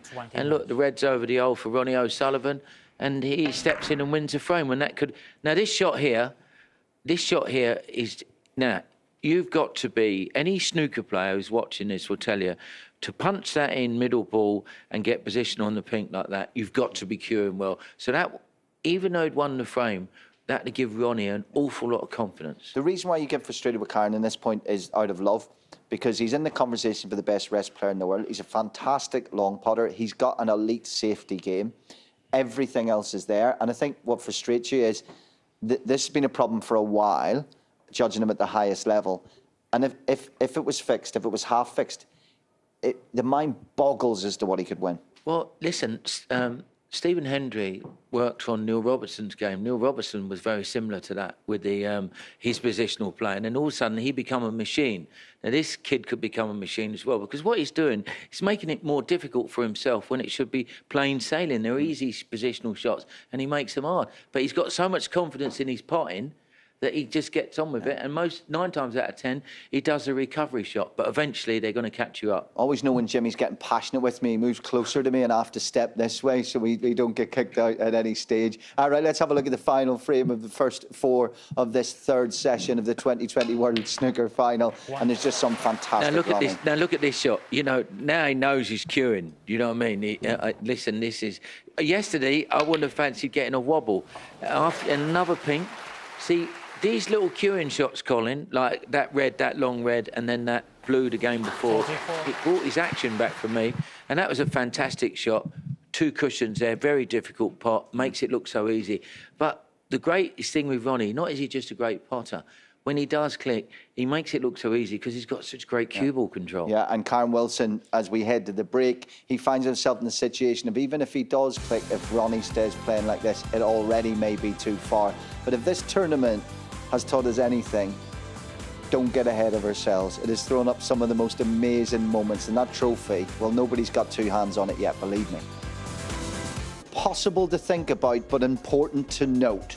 We're on tonight at 7:15 on Eurosport 1 for the culmination of the 2020 World Snooker Final. Unfortunately, that score is not complete. It's 13-8 to Ronnie O'Sullivan. There are 4 frames left to play in just a couple of minutes. But right now, there was only one person in the whole world that was guaranteed a ticket and a front row seat for today, and that was Barry Hearn, the boss of World Snooker, and he's been reminiscing with Eurosport about this unique championship. I think the reflection has been frustration early doors of a small crowd and then no crowd. Absolute relief and joy at the fact that we've got a live audience for the final itself. The matches, I mean, I shall never, I've been coming to the Crucible for over 40 years, never seen 2 semi-finals go to the deciding frame, for example. This game seems to throw up moments of drama that you can't anticipate, and it's been a wonderful experience for everybody. And it's a statement that sport is so important to us in our lives, and sport is back and it's being led by snooker. We're into the championship rounds. What people always say in boxing, it's not the first few rounds, it's not the middle rounds. It's when you get towards the winning line, it's when you approach the championship rounds. And that's when you find out who wants it most. There's 2 players out there that would cut an arm and a leg off to win it, and they would still both be fabulous players. We're the lucky ones. We don't have the mental anguish that they're going to be going through today. I thought they both looked physically exhausted yesterday. This is a marathon, not a sprint. 17 days. We're on day 17. The weak have wilted. They've ebbed away on the tide of normality. We're back now with the creme de la creme, fighting for the one thing that money can't buy. It's called being the champion. Well, it's good to see Barry back in such good health on behalf of all of us. And we know when he's back to full health when his mouth works like that. But I'm going to say, strip down what he says, I back him. There's even players stood here and said it's not like a world championship. I say, take me to those 2 semi-finals, take me to how we felt watching it, and tell me that wasn't everything. Yes, it would have been better with 100 fans, but you tell me that wasn't real, because it was. Anyone says anything, David's talking out of where you know where. Once the players got in the venue, got used to no crowds, it was business as usual. And, to put on this tournament, Barry Hearn and World Snooker have done a fantastic job, because there's a lot of work gone behind the scenes for it to go ahead. And it's turning out to be a classic. Yeah, and it's not a sing-along sport, no matter how many times there's efforts to make it like that. Even there, when they put Disco Inferno, when everyone's like, you having a laugh? Turn it off. Wind the neck in, as we say back home. So we watch it from our sofas. We watched it relaxed. The commentators don't talk non-stop. You get yourself a cup of tea or a beer and you ease into it. You're part of a journey. Some of it's boring. You get to those moments. So the experience hasn't changed from that point of view? No, not at all. This tournament's been incredible. We've had 147 from John Higgins. Yes. We've had 2 semi-finals go to the last frame, and you've got Kyren Wilson, first time in the final of the World Championship, probably playing the greatest player of all time. Everything's happening. There you go. Next, Barry Hearn, right here. Well, listen, if Kyren Wilson doesn't pull his finger out when we come back, we could be going to the disco tonight. We'll have time. See you in a bit.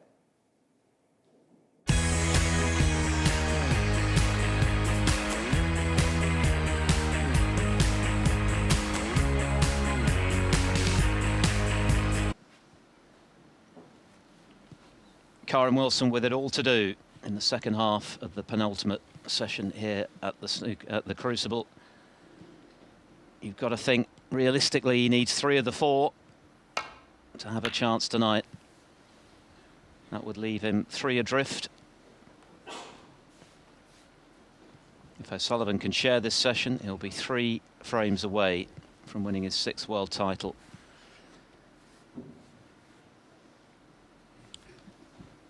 Yes, and of course he would be joining, if so, Ray Reardon, Steve Davis on 6 world titles. It's not on his mind right now, but maybe it'll occur to him later on. He'll think about that if he gets there.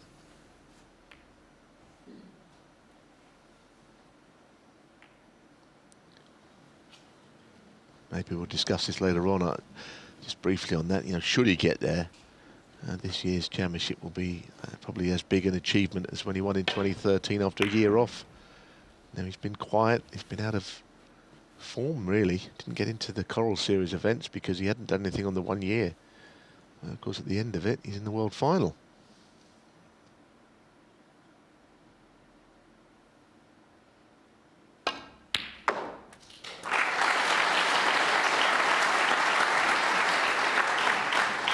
Well, much applause for that shot, but the cue ball has just drifted on and on. He probably had to play up into a fairly safe area because this red was not a certainty, but didn't he pot it cleanly?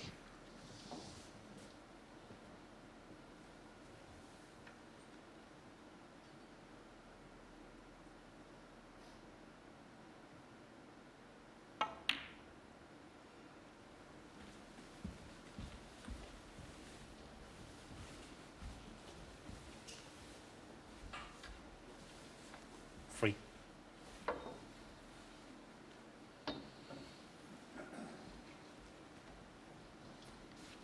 The whole Wilson family are here to cheer him on today, of course. His mum and dad, Rob and Sonia. Taylor, his brother, his sons, Finley and Bailey.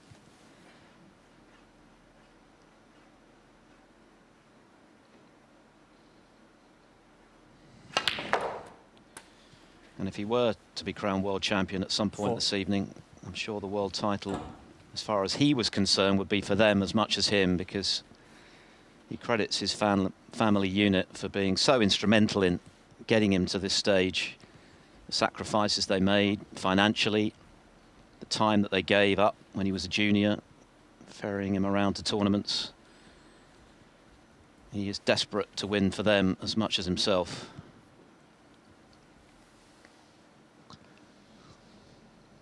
And perhaps that shot. Oh, he's hit it well. Hit it very well. He generated a good lot of speed. 6. He's obviously disappointed to finish pretty straight on that red. I don't see how he could have done much more with that. Except if we were playing from in the jaws of the left corner if he pots this red. And this is just the perfect strike of the bunch.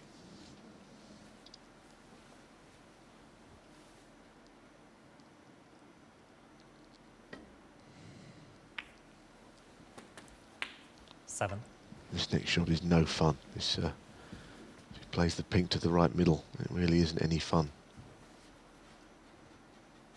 It's a missable shot and you're playing on a red anyway. You might just present a chance if it stays out.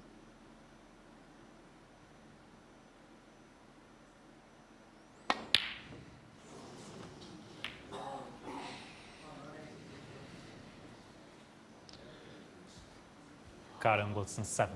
Well, if nothing else, he's been lucky in one way and he's blocked the pocket, so he has to accept that good luck and bad luck comes to all players. He's been fortunate there, no getting away from that. You have to remember the good times on occasions. He was most perturbed by a fluke O'Sullivan got earlier on, but it swings and roundabouts, isn't it?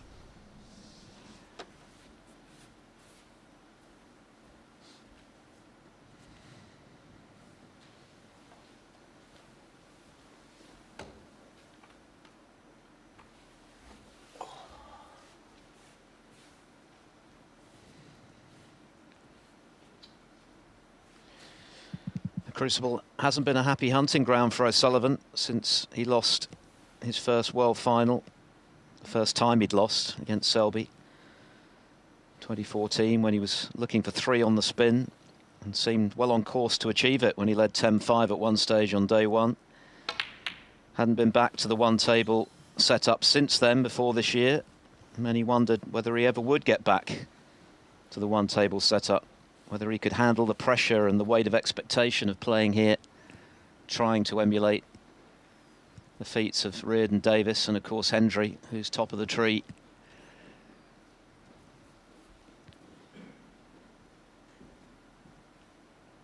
And for all those reasons, a 6th world title for O'Sullivan would be extra special for him, I think.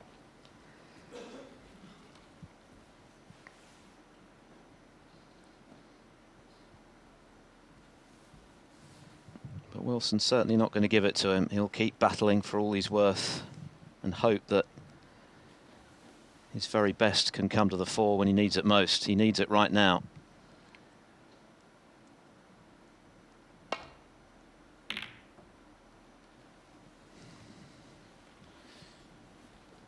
It's never much fun when a colour blocks a pocket early in a frame. Can often result in a lengthy stalemate. That certainly won't be to O'Sullivan's liking.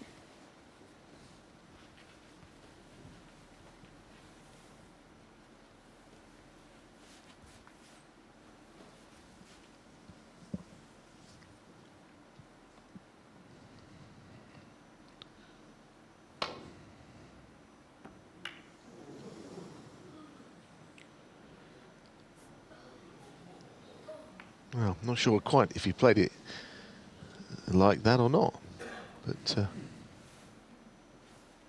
I wouldn't have thought he meant to hit it that thin. I would say Kyren Wilson needs to stop believing that he's unlucky here, because that smile is a smile that believes that he's been hard done by.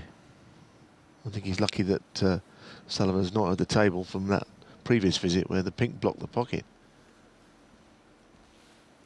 Yeah, listen, it's a bad habit to get in. I've been there, we've all been there. You kind of think the world is against you out there. But as Philip pointed out, he did fluke match ball in the semi-final.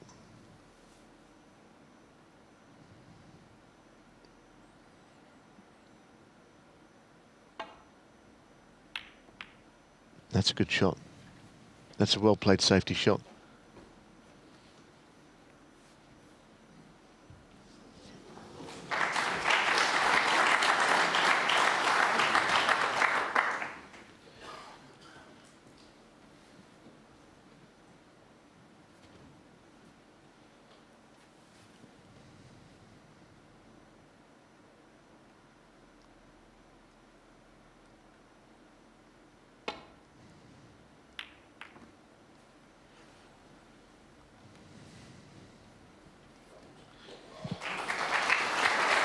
Nothing wrong with that safety.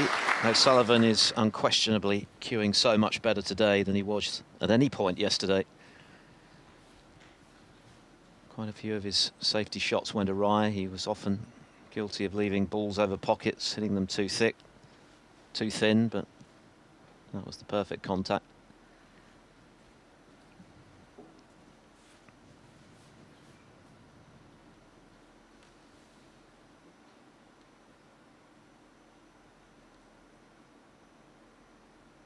I think he believes his red will just creep past the pink here.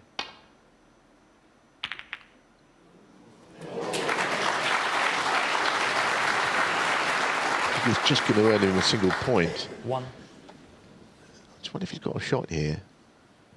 See it again first. Just a double kiss, I guess in the end gravity won.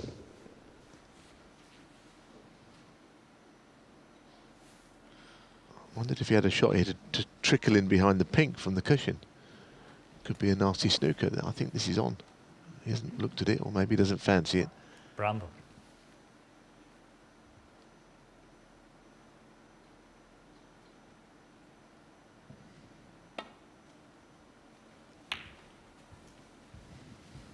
Well, he's not exactly Wilson, one. got O'Sullivan in big trouble there, to be honest. Interesting to know what he plays, but it's obviously going to be a safety shot down the left of the table, which I guess would have to be played to perfection to stop leaving a red to the right corner.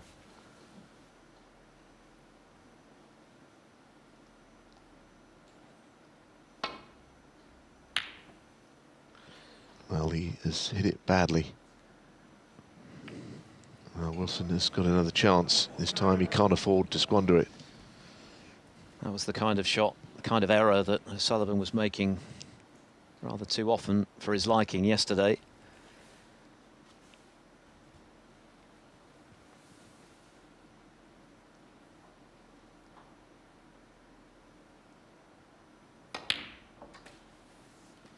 One.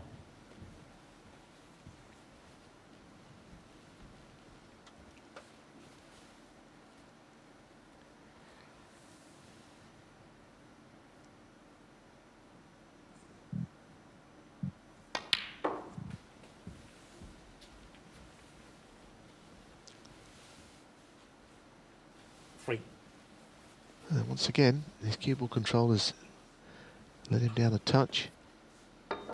Gets this trusty rest out, which he doesn't often make mistakes with.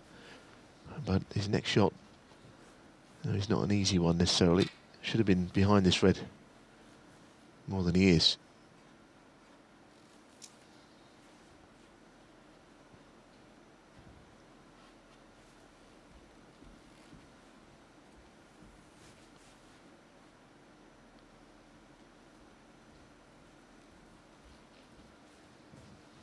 Well, this is a difficult red, goodness. Even with the rest, this is more difficult than the other one.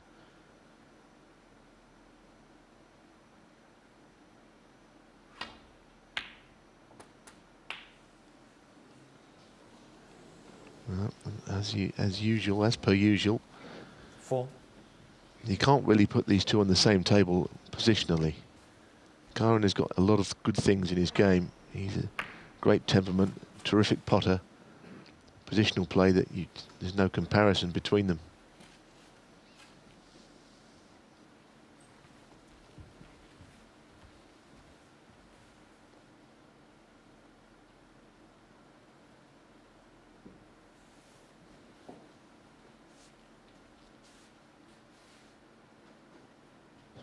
He's in self-inflicted bother here.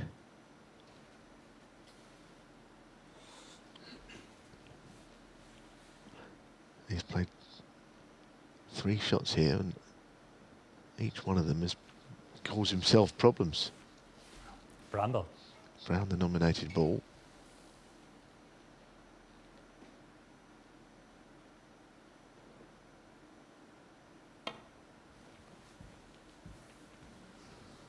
Foul and a miss. Kyren Wilson 4, Ronnie O'Sullivan 4. I think I'd have it put back at myself. I don't see the problem if he hits the brown full ball. He's not putting O'Sullivan in trouble. From there, please. I'm amazed. Why didn't he have it put back? I suppose he's going to...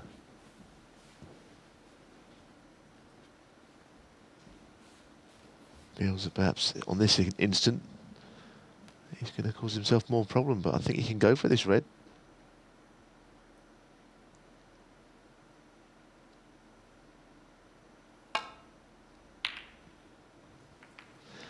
Well, O'Sullivan was right to put him from there because he's got the shot wrong.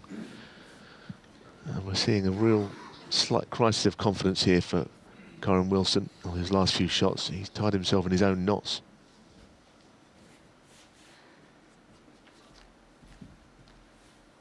Could have been oh so different, couldn't it, had he potted that pink to right centre in the second frame of the day. He played a perfect first frame, great long red, frame-winning break, and he had the chance to punish O'Sullivan with a clearance, which would have put him just 1 behind, but the pink stayed out. O'Sullivan dodged a bullet. Since then, he has been the stronger player. Yes, O'Sullivan's been a little bit quiet in this frame. Not really come out from the interval with anything good to go at.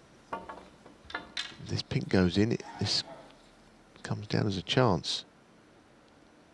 Missed one of these yesterday. Yeah, exactly the same. It was a red, and he missed it in the same way. Ronnie O'Sullivan.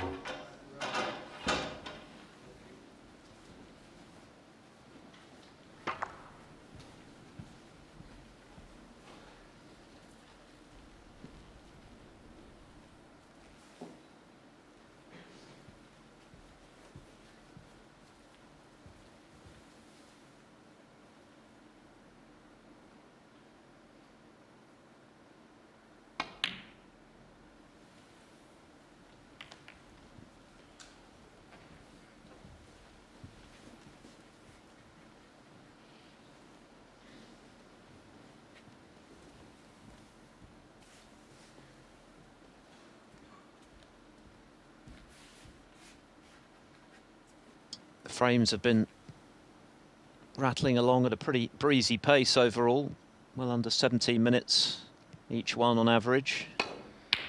This one might be a little longer.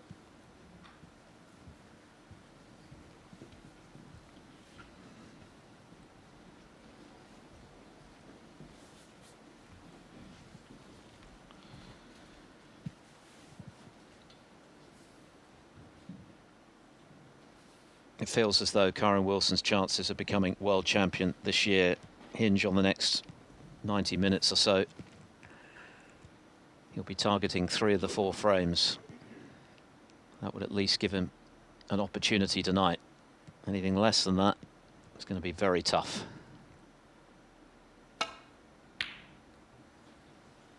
Quite a long way off with that one. It wasn't easy. But of course, with the pink obscuring the corner pocket. Yes, but he's on the red to the middle here, potentially. If this drops, then there's nothing safe any longer. And Ronnie's been just a bit subdued. He hasn't come out in the same way, as I said, same intensity. Big shot. Never in doubt. Right in the heart of the pocket. Suddenly, the frame opens up. Yes, it's taken a while, isn't it, to get to this point. This frame is already longer in length than the average frame time for the match. 17 minutes and change.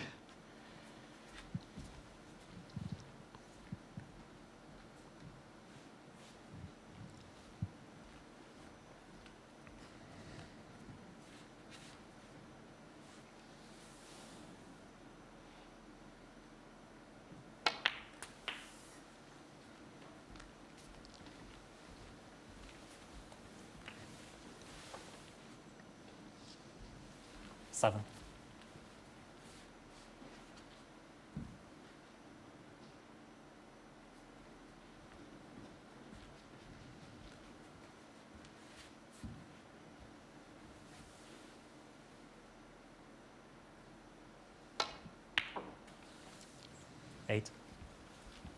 Just maybe got a fraction too much on that left-hand side.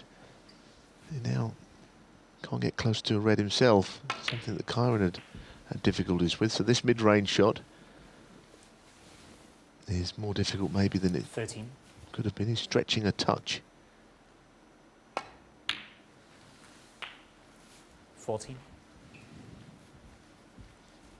Pink to the middle will do. He would have played on the black.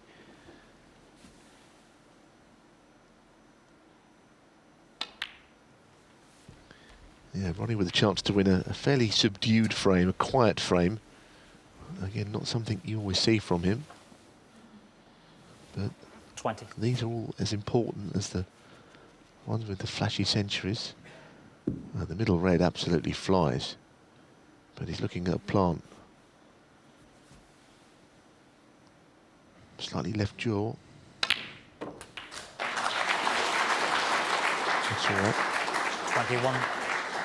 You feel that a quiet frame like this, it just could happen to be a very big moment in the match, because O'Sullivan, if he wins it, he's just pressing on.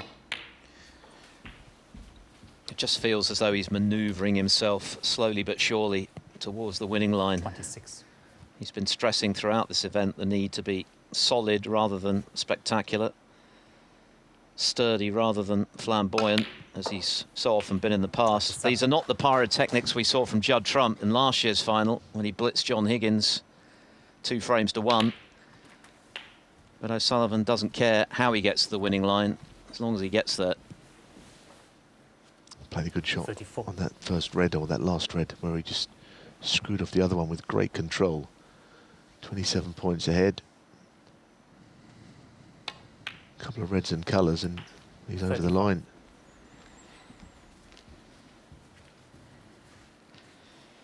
In fact, he only needs the red, but the colour will sign and seal it. So he's got an ominous look about it now.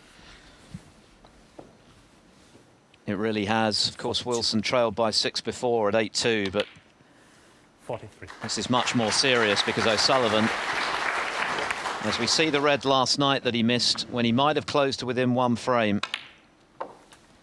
O'Sullivan is now just 4 away from being crowned champion again. And Wilson's time is running out.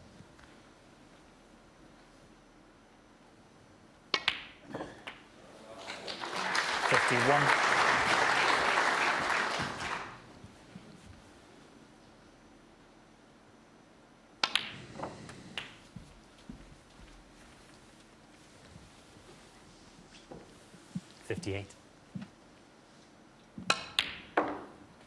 60.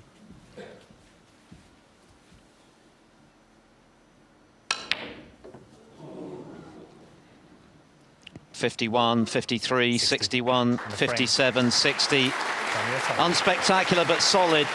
Kyren Wilson's going to have to dig so deep. He trails 14-8. Kyren Wilson is famed for his resilience, his mental fortitude. He's going to need that in spades now, and quite a bit more, I think. Ronnie O'Sullivan is moving inexorably towards the finishing line, and within 4 frames now of his 6th World Snooker title, with 3 more to come in this session. Realistically, Wilson needs all 3. Ronnie O'Sullivan to break.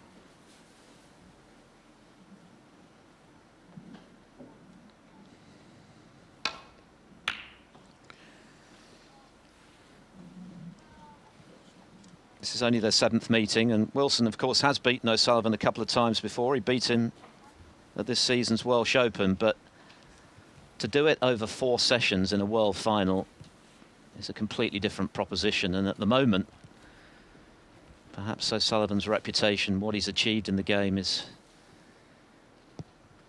bearing down heavily on his opponent. Only Mark Selby has been good enough to deny O'Sullivan in a world final his 5 victims have been dispatched relatively comfortably. Only John Higgins really pushed him hard, and that was the year, of course, when O'Sullivan was trying to win it for the first time himself, as Wilson is today. And it took him a long time to crack the Crucible conundrum. He beat Hendry to win the UK title the year after he turned pro, but it took him the best part of a decade to win this. Yeah, look, it's worth saying that after that UK final victory over Hendry, there was a period of time where Ronnie was almost this cultish figure who was not achieving anything. Everyone knew he could play, but he didn't have the silverware to back it up. Hardly anything, but no one wanted to play him in particular, but he was just a bit of a lost talent. You can't say that anymore, and you haven't been able to say it for years, because if he wins this, not only has he got 6 world titles, but he's won more ranking tournaments than anybody else. Foul. That was a foul by O'Sullivan, called on himself. Kyren tapping the table. You saw it, actually. Ferrell just watched the red behind. That's it. He just clipped them with his cue.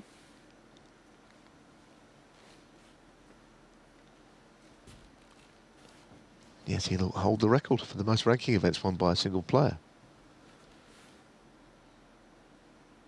It's kind of been lost nearly in everything, hasn't it? Because it's been a while since he last won anything. The Tour Championship at the end of last season, just before he beat Judd Trump, just before Trump won the Worlds. He did win in Shanghai, this is the Invitational, which would probably have been due to be played about now. But for obvious reasons, it's all been cancelled in China. That's a tournament that he's pretty much farmed over the last few years, isn't it? He has, yeah. He's won it 3 years on the bounce. And, of course, he beat Wilson on his way to that title this season when Wilson was 4 up with 5 to play. Now we'd love to turn the tables in what remains of this session going into the finale tonight. At the moment, it feels a little remote. But, of course, prior to what has been a relatively barren season by O'Sullivan standards, he had won 10 major titles in 2 seasons, 8 of them ranking events, including record-breaking 7th UK. Of course, he won his 7th Masters as well, also a record. This will be his 20th so-called Triple Crown title. I think the equation is pretty simple. Kyren Wilson needs to win all of the 3 remaining frames in this session. I don't even think 2 out of 3 is going to be enough going into tonight.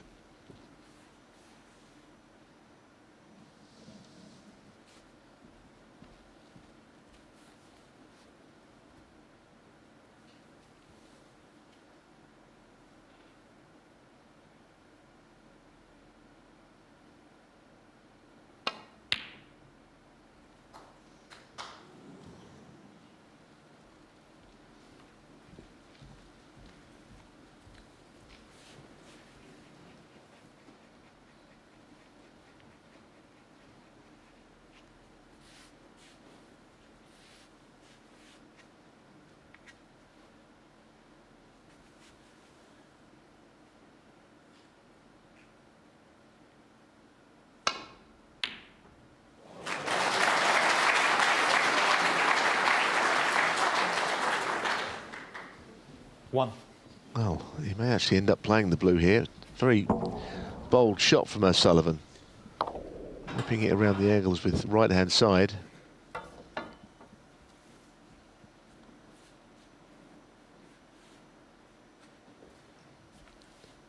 Plan was not to play the blue, but blue going into the reds now is pretty much the lure of getting in amongst them again.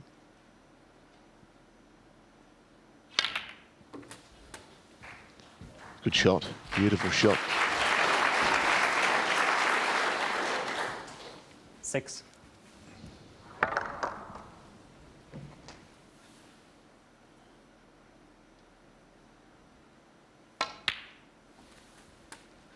Seven. Well, it could be away here, and the balls really are particularly well set.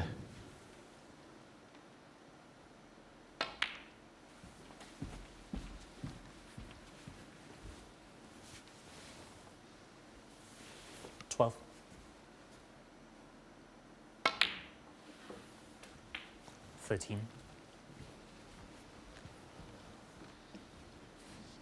Well, I hesitate to mention this with the whirlwind in the studio, but of course Jimmy White led Stephen Hendry 14-8 in 1992.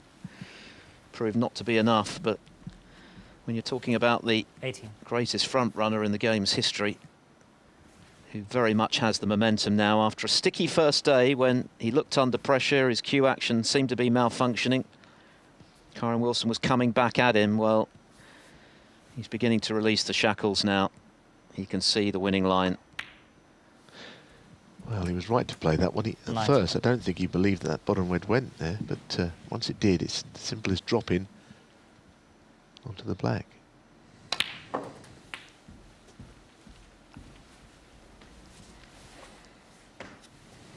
$26.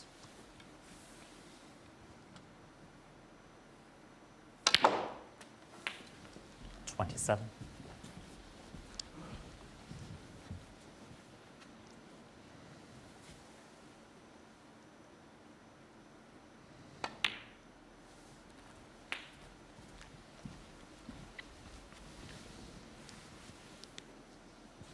$34.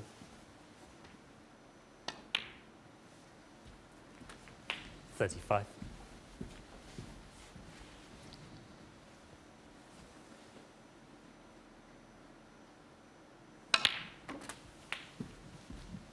He's overscrewed here, but he's okay. He didn't mean to be quite that close to the next red. 42.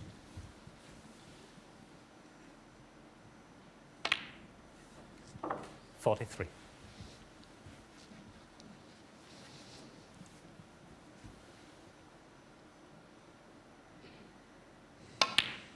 In the blink of an eye, 3 minutes, 3.5 minutes in, he's made a half-century break.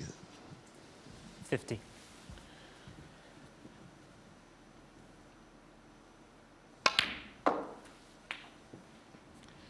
And beginning to look like the player who 51.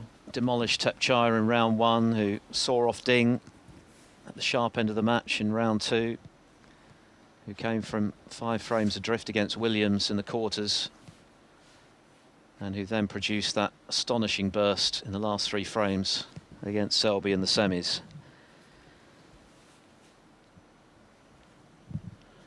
Yellow or blue? Blue down with the reds is a simple positional shot.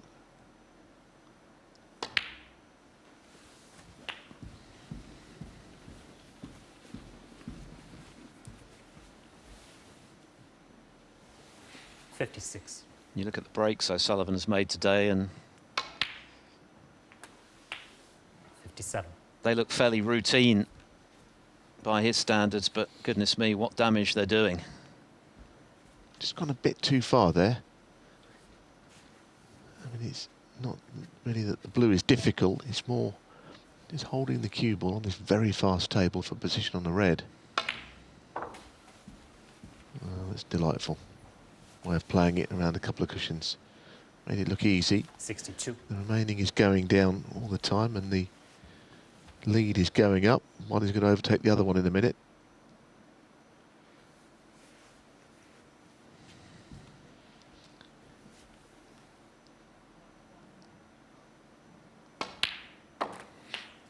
His concentration at the moment is very good. He's very zoned in on what he's trying to achieve here.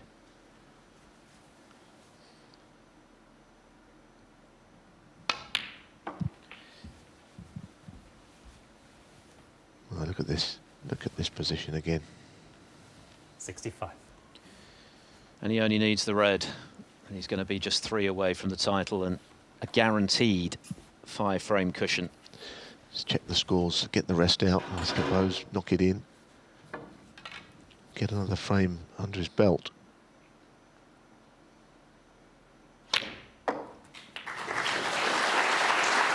The crowd know well enough that that was the ball he needed to carry him over the line, barring snookers. 66.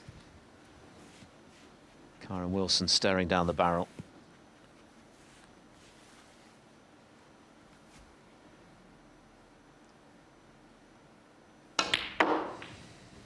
He's played a lot better today, O'Sullivan. A lot better. And he knew he had to. Remember, Wilson hit him with a big punch in the first frame, that break of 73, a confident long red that he struck beautifully. Well, it goes. I don't know why he's looking at it, but it definitely went.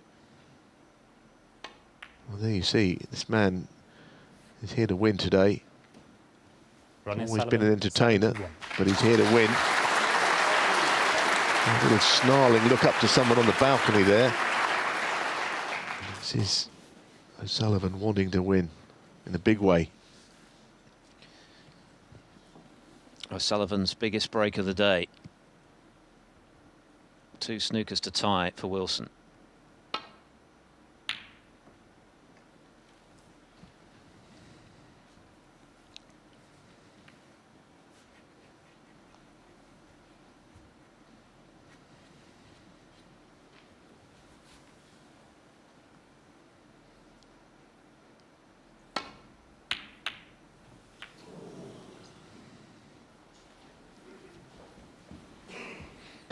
Well, going it off there was nearly what happened, which would have been a pretty poor mistake.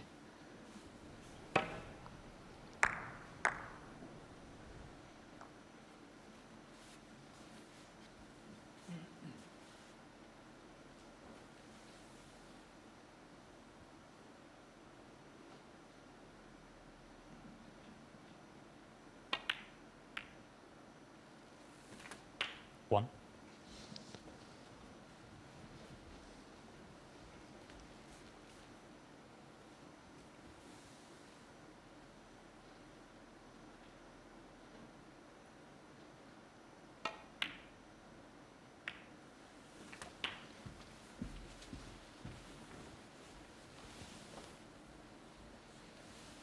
Eight.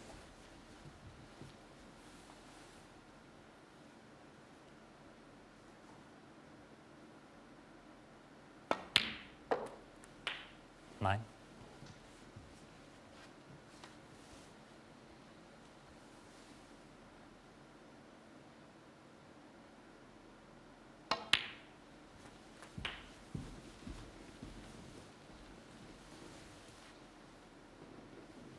Sixteen.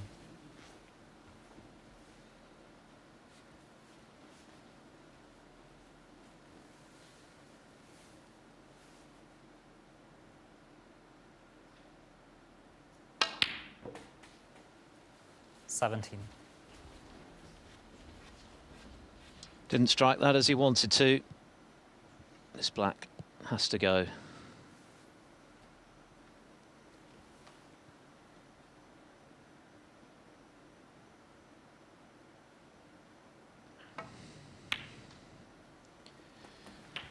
Yeah, cued it well. Yes, very good. Now the effort to get 2 snookers to tie will begin. 24. I don't know what he'll do here. Get the feeling he might wobble the red and put it up the table. Yeah, I don't think he'll be going for this. Well, he did go for it, and I'm afraid Wilson, this frame is over. It was almost a carbon copy of the red he missed last night in the increasingly crucial last frame of the second session. Ronnie O'Sullivan. It's looking a little forlorn now for Kyren Wilson. He's going to have many more years ahead of him to try and win this World Championship, but it's going to take something unprecedented for him to turn this around now. Ronnie O'Sullivan has been solid as a rock today, as has that cue action, which maybe he did struggle with yesterday. Today, no such trouble. Thank you. 24th frame. No huge breaks, but just a string of relentless consistency and the usual trademark cue ball control from O'Sullivan, which has been lacking in Kyren Wilson's game. And I go back to the second frame of the day. Having made such a good start to win the first, he had a great chance to clear up after O'Sullivan got in initially. Had he won that frame, he's just one behind, then the pressure's really on Ronnie. But he hasn't been able to apply that pressure. And O'Sullivan now 7 clear with just a couple still to come this afternoon. We're bound to have a final session, but the way things are going, it could be painfully brief from Kyren Wilson's point of view.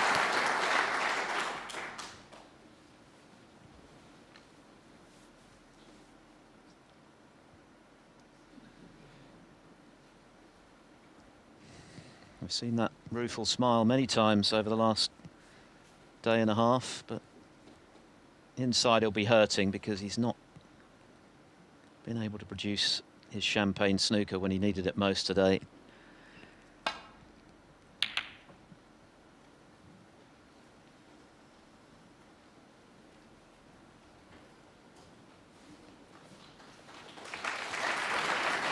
First-time pro Wilson in 2010, fell off the tour straight away and was off it for a couple of years, which made him readdress his priorities and made him realise just how hard he had to work at his game to make a success of his career. He's certainly done that and continues to do it. But perhaps this match is just showing him how much further he still has to travel to become the complete player, to become the kind of player good enough to beat someone like O'Sullivan over 4 sessions in a Crucible final. There's his wife, Sophie, who's been through the mill of late. She's been a tremendous support to him. She would love to have seen him lift that trophy. Well, you can never say never, but what a job he's got on his hands now.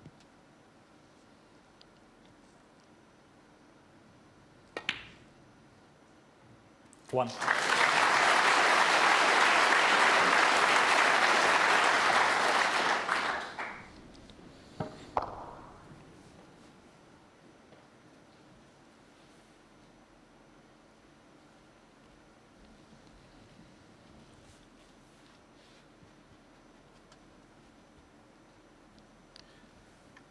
Once again, a very big test of his cueing. He normally is a very straight cue through the ball. If you could pick a shot that anyone was likely to get, I think Kyren would be your man for that sort of a shot.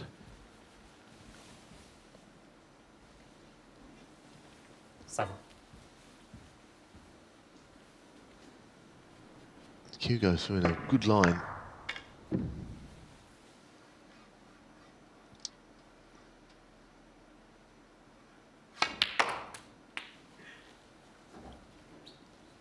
Eight. Just wonder if he'll take a risk here and get the bunch open, try and make things happen.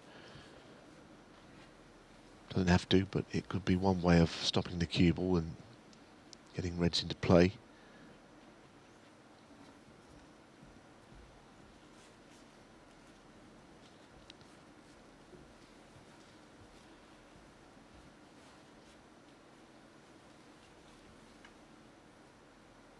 I don't think he's going to. He's going at the top of the cue ball. He's not playing it into them.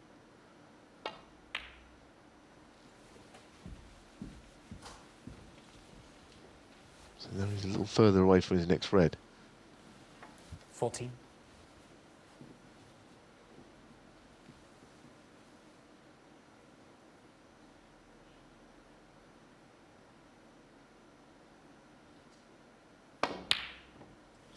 There you see it. Problems are not going away. That Kyren positionally, he's having to play too many difficult shots in a row, and in the end, something goes wrong.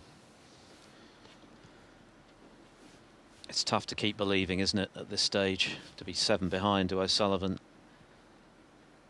Tough to keep those demons at bay.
Certainly played a good cue ball there.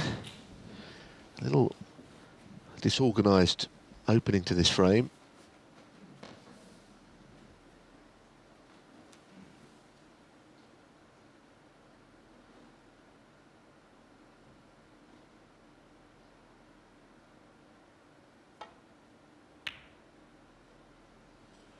That's a good shot. That's very nicely done. He's not on a colour all that well, but it's a nice pot. Now he's got to make something happen here.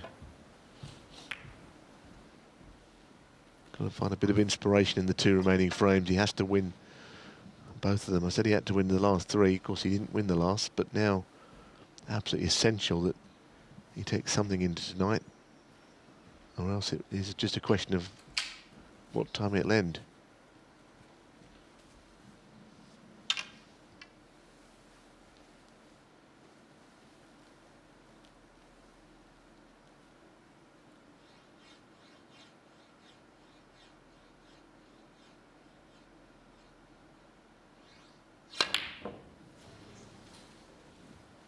Well, you know when Wilson starts to err with the rest that all is not well. Kyren Wilson, 1.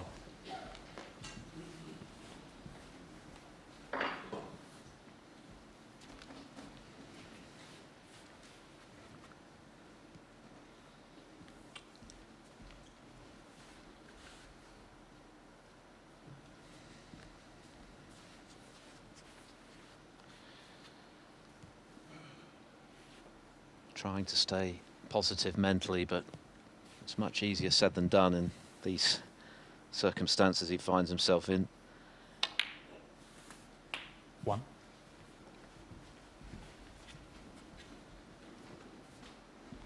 Got a chance here to really get these reds open, and he's got reds out in open play already. There's a chance to basically win the frame here almost in one shot. I'm amazed he didn't go into them there. Maybe he thought that the angle on the red he was going to play would have been a bit thin. 8. The strategy must be different. 9.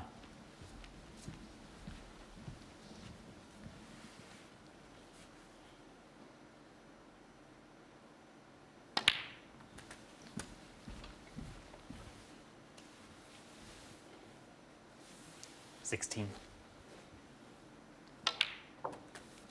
17. Oh, this time I'm sure he will.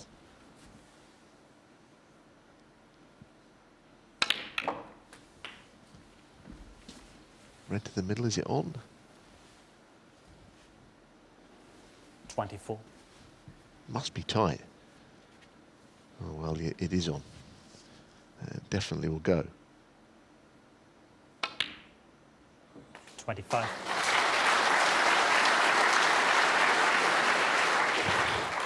There's been nothing wrong with O'Sullivan's cueing at short range today.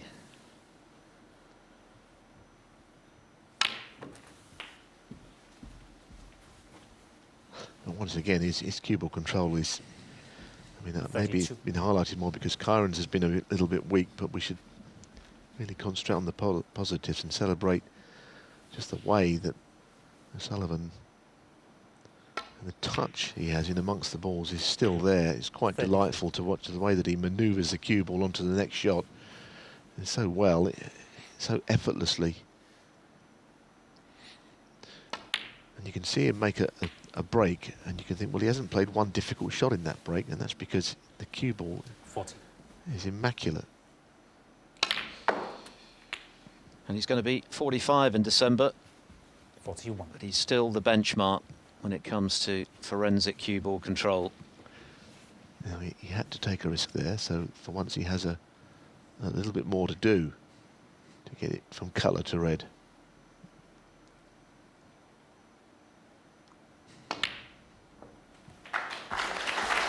But he's done it with consummate ease.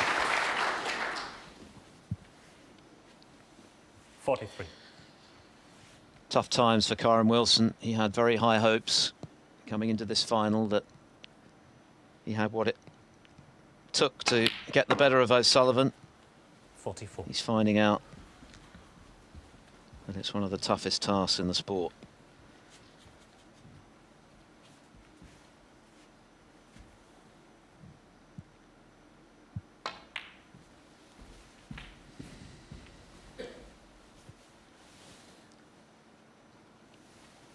50.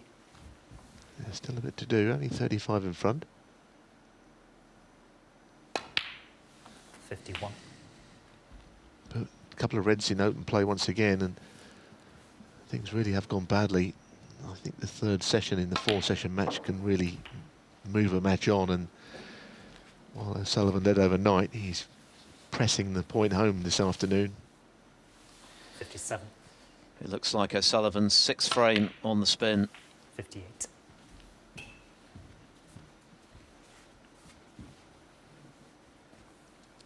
It looked like being a very different afternoon with the way Wilson started. But the excellence of that first frame couldn't quite be maintained, and O'Sullivan has found a couple of extra gears and is now sprinting towards the winning post.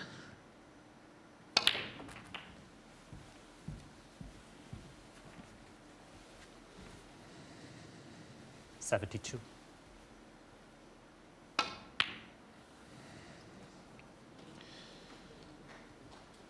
Ronnie O'Sullivan. 72. No, it's not. Well, he said that as though he hoped it would be, and next one. He probably does want to get out of there right now. He's got one more frame to go, but surely the position is hopeless. O'Sullivan. Welcome back to the Crucible, the final day of the 2020 Betfred World Championship. We wondered if we might have a real thriller after the way Kyren Wilson battled his way back into contention last evening. It doesn't look as though it's going to be anything like that. It's increasingly looking like a procession for the 5-time world champion in your picture. Ronnie O'Sullivan has been rock solid today. He's just made his highest break of the session, which for him is a modest 72. But he's made 6 breaks now of over 50 72. Since the resumption. No, and here's Kyren Wilson asking, almost pleading for that to be the last frame so he can get out of there and get his head straight. Unfortunately for him, there's still one to come, and even if he wins it, well, he is surely delaying the inevitable, barring something, even by the standards of the drama of this event. It would be truly miraculous. O'Sullivan has found something today, though. Clearly not happy with his cue action on the first day. Whatever he's done in the intervening period has worked, because he's looked so much more assured today. Yes, he's been very good. I mean, as you say, not been reining in those centuries. He's had one in the match, but he's made some very telling contributions. Look, he may not be quite the player he was, but today he's looked focused. He's won all the big frames. And he's the champion-elect, isn't he, I think? The final frame of the session, Ronnie O'Sullivan to break. Ronnie O'Sullivan 2 frames away from history and a record-breaking 37th ranking title.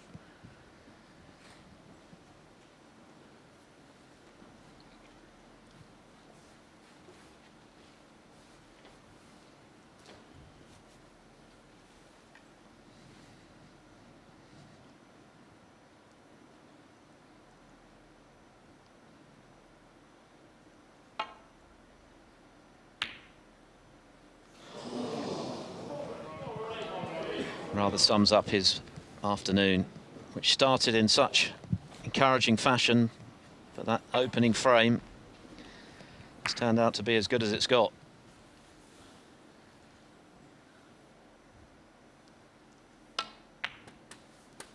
One. We're still waiting for our 80th century of the tournament. Of course, we had 100 last year, which was a record. We had 11 centuries in the final. 7 of them made by Judd Trump. But if we have one more, that'll be a £25,000 bonus from our sponsors Betfred to the Jessie May Children's Hospice, World Snooker's charity.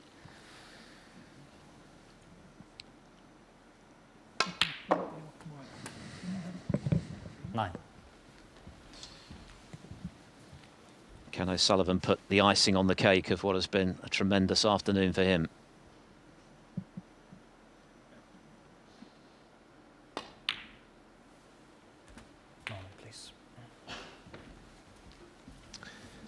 Marcel Eckardt just needing a little bit of time here because the pink won't spot down the centre. Ronnie just sits down and waits for this to be completed. Yeah, I say his concentration has been exceptional. He's won such a hugely damaging string of frames this afternoon, having lost the first. Kyren came out firing. Ronnie's giving him a bit of a lesson now of cue ball control match play.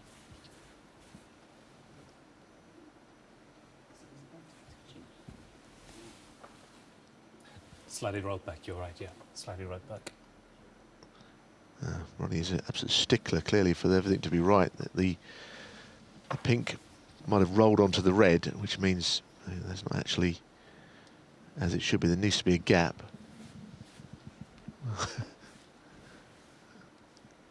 I wouldn't get too worried about it if I was Ronnie. I would just get on with the game. Want me to do it again?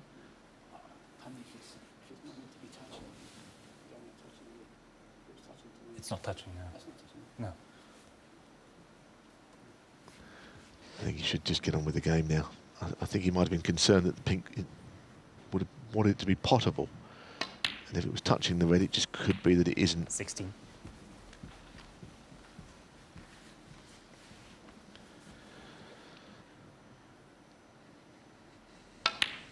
Say potable, I meant to the right corner. 23. He won 2 of his World Finals, 18-8. Including 2004, when, of course, 24. He was 5-0 down at one stage to Graham Dott, won 18 of the last 21 frames. And that was the year that he was working with the great Ray Reardon, whom he holds in the highest esteem. And I think if he does go on to complete victory, it would be extra special to have matched Reardon's tally of 6. This shot that the bunch were very difficult to get into, especially from where he was, because he wasn't perfectly behind the blue. So there you have it. Sullivan, You're not taking anything lightly.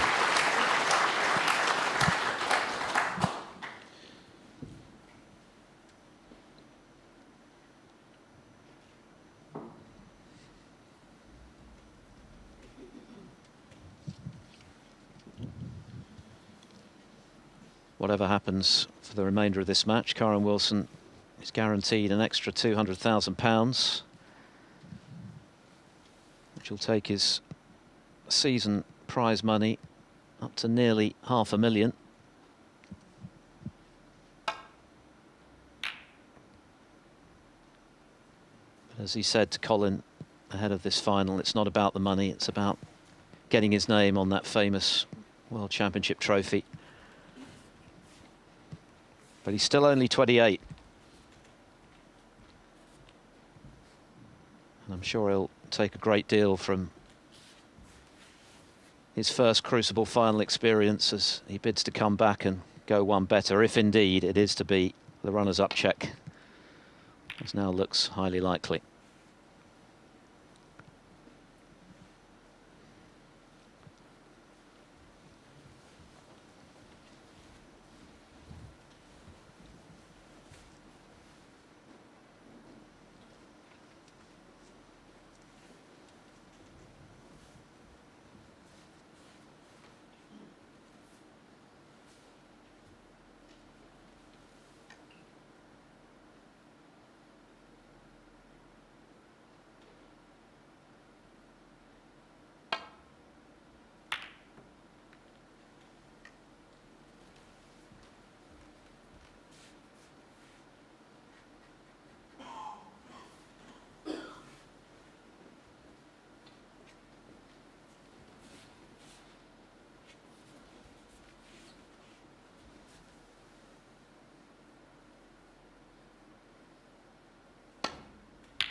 Now the pots at range are going in.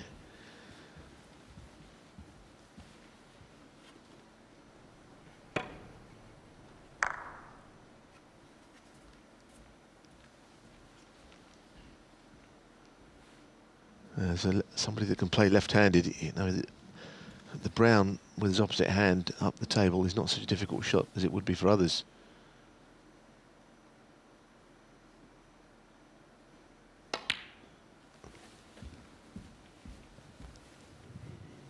It looks like your pre-tournament prediction is going to come true, Neal. A lot of people were questioning your sanity a few months ago when you tipped Ronnie for the title.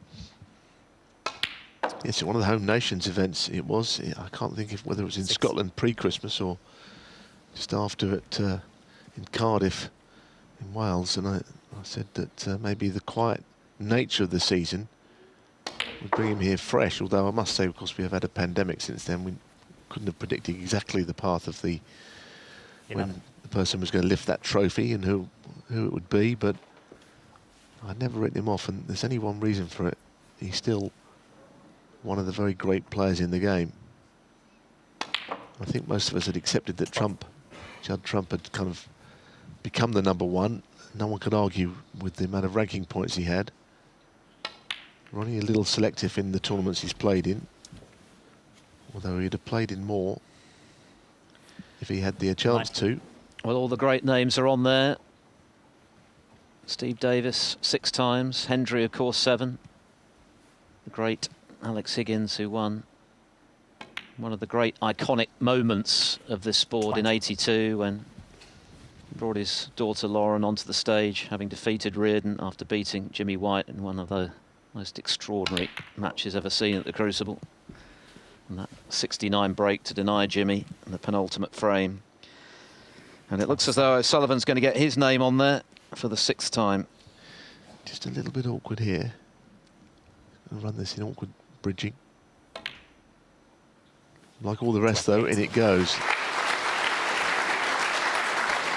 It's one interesting piece of trivia which may still come true. There's never been a final 1-18-10 in all the Crucible finals. No one has won by that scoreline. At the moment, it could well be that it still won't happen that way. But whichever way it is, I just can't think of a way that Kyren Wilson could come back into it now. He'd have to win this frame for a start, and it doesn't look like that's going to happen. A red and a black would do. 32. He's very critical of himself, but I really think O'Sullivan has played quite beautifully today. Well, all of a sudden he misses one, put the curse on him. Ronnie O'Sullivan, 32. Yeah, that was frame ball. That came out of the blue. Remarkable. He's missed very little today. Don't think anyone saw that one coming, least of all Kyren Wilson. No, he had a couple of those that he missed in the earlier match.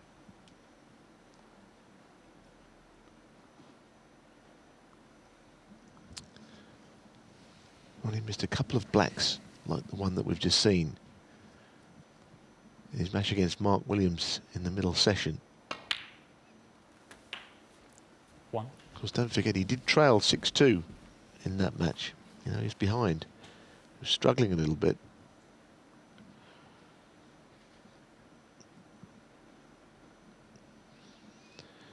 Now, Kyren Wilson has been through the mill this afternoon. He's been on the wrong end of all of this. He'll have to pull up a clearance from his boots here to win this frame, I think.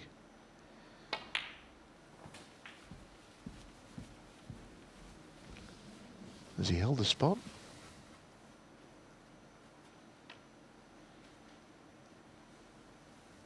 Pretty close. 6.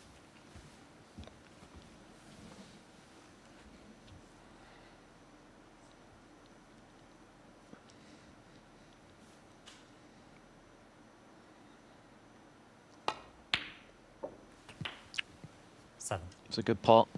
Can he summon the blood for one last big effort to give himself just a sliver of hope for this evening?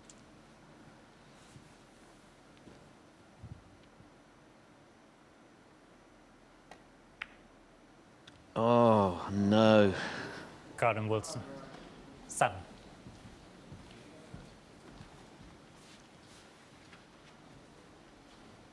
It's the greatest place on earth to play snooker, but it can be the toughest environment when you're struggling. 1. He saw Kyren Wilson's reaction at the end of the previous frame. He was hoping, I think, that it was the last of the session.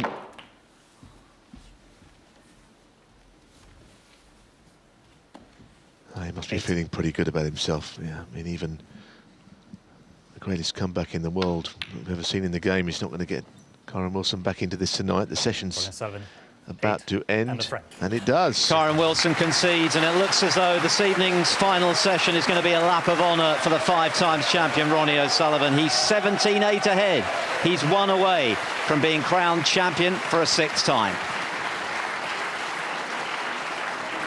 Well, we anticipated a close encounter. We hoped for a close encounter. Instead, you've had a brief one. For those few people who have tickets for tonight, they were expecting a rocket and a warrior. They might get a whirlwind as well, thrown in for good measure, because they always put an exhibition on if it goes quick, and that means Jimmy White would be buying the drinks at the end of tonight's show.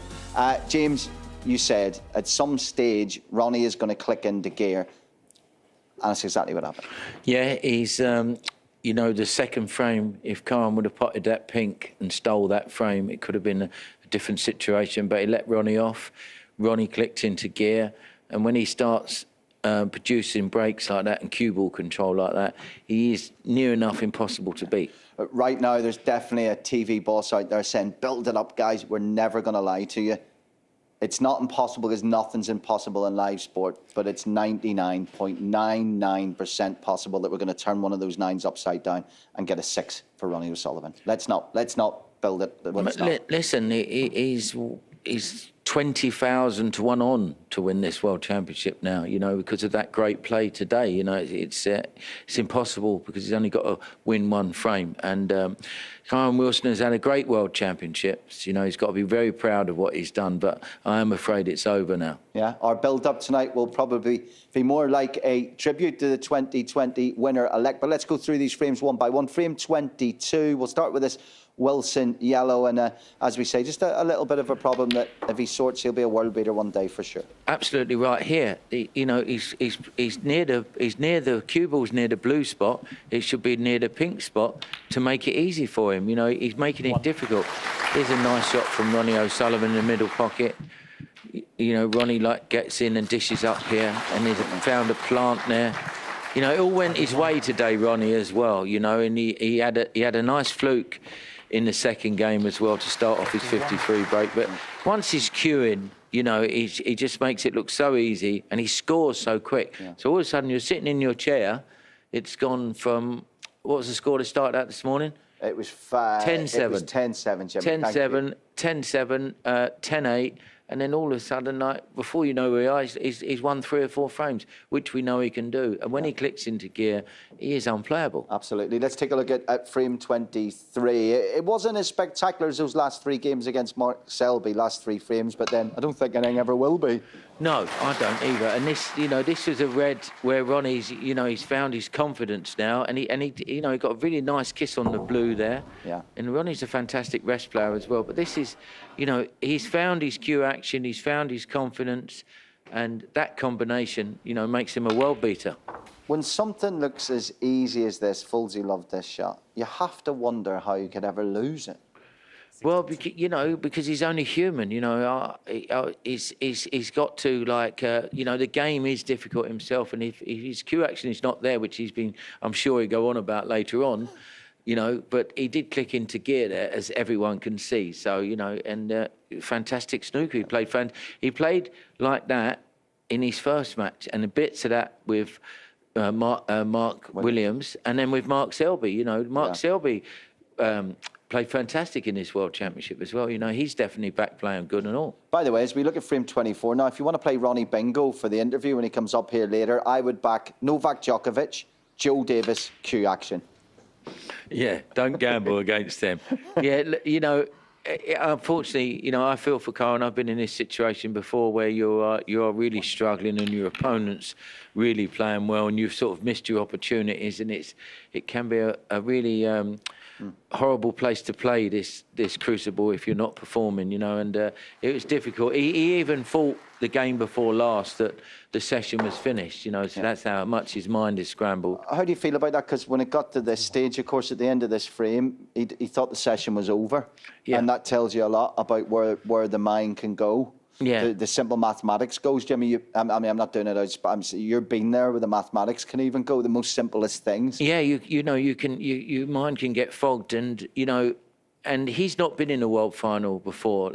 Let's not forget that. And his match with Anthony McGill went all the way, and I'm sure that took a lot out of him. Even though he come back well from 8-2 down, but maybe, you know, he'd run out of steam. Well, last frame this afternoon, Ronnie went marching on quite literally because he was going right, left, right, and switching hands. Yeah, that's when you know he's so confident. Then. Yeah, well, he can play, you know, with both hands. He's quite comfortable. You know, he's the first one to do it. Judd Trump does it now.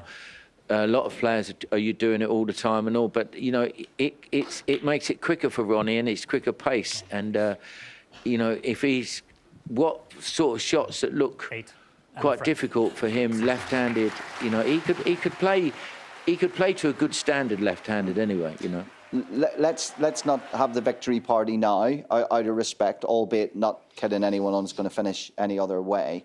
But just give me a little bit of perspective before we head off air for a little bit about the achievement of a semi-retired 44-year-old genius being able to be 16-8 up in the world final. I nearly said the W word, but I didn't say it. No, he's incredible. You know, he did prepare well for this tournament. You know, the way he played in his first match against Tepchire, you knew he was hitting the ball. Okay, he's away from home a long time. His fiance's here today, and you know, probably you know, that might have changed a bit from yesterday. You know, it's a long old tournament, 17 days, and you know, when he gets it together though, Ronnie, and when his mindset's right through running and all that, which he does, which he really enjoys, you know, he's just an incredible snooker player. There's nothing else you can say. Just maybe more relaxed today. Let's have a look then at the time we're coming back on air this evening. I know you'll join us no matter what. You've been here the whole way. 7:15 then. Ronnie O'Sullivan against Kyren Wilson. I said 16-8, didn't it? 17-8, of course. One more frame to win the world title. Well, listen, we did hope to bring you, we even speculated that we would be bringing you a nail-biting conclusion to the 2020 World Snooker Final, but in a change to the scheduled programming instead, we're going to be bringing you the joy of 6. See you then.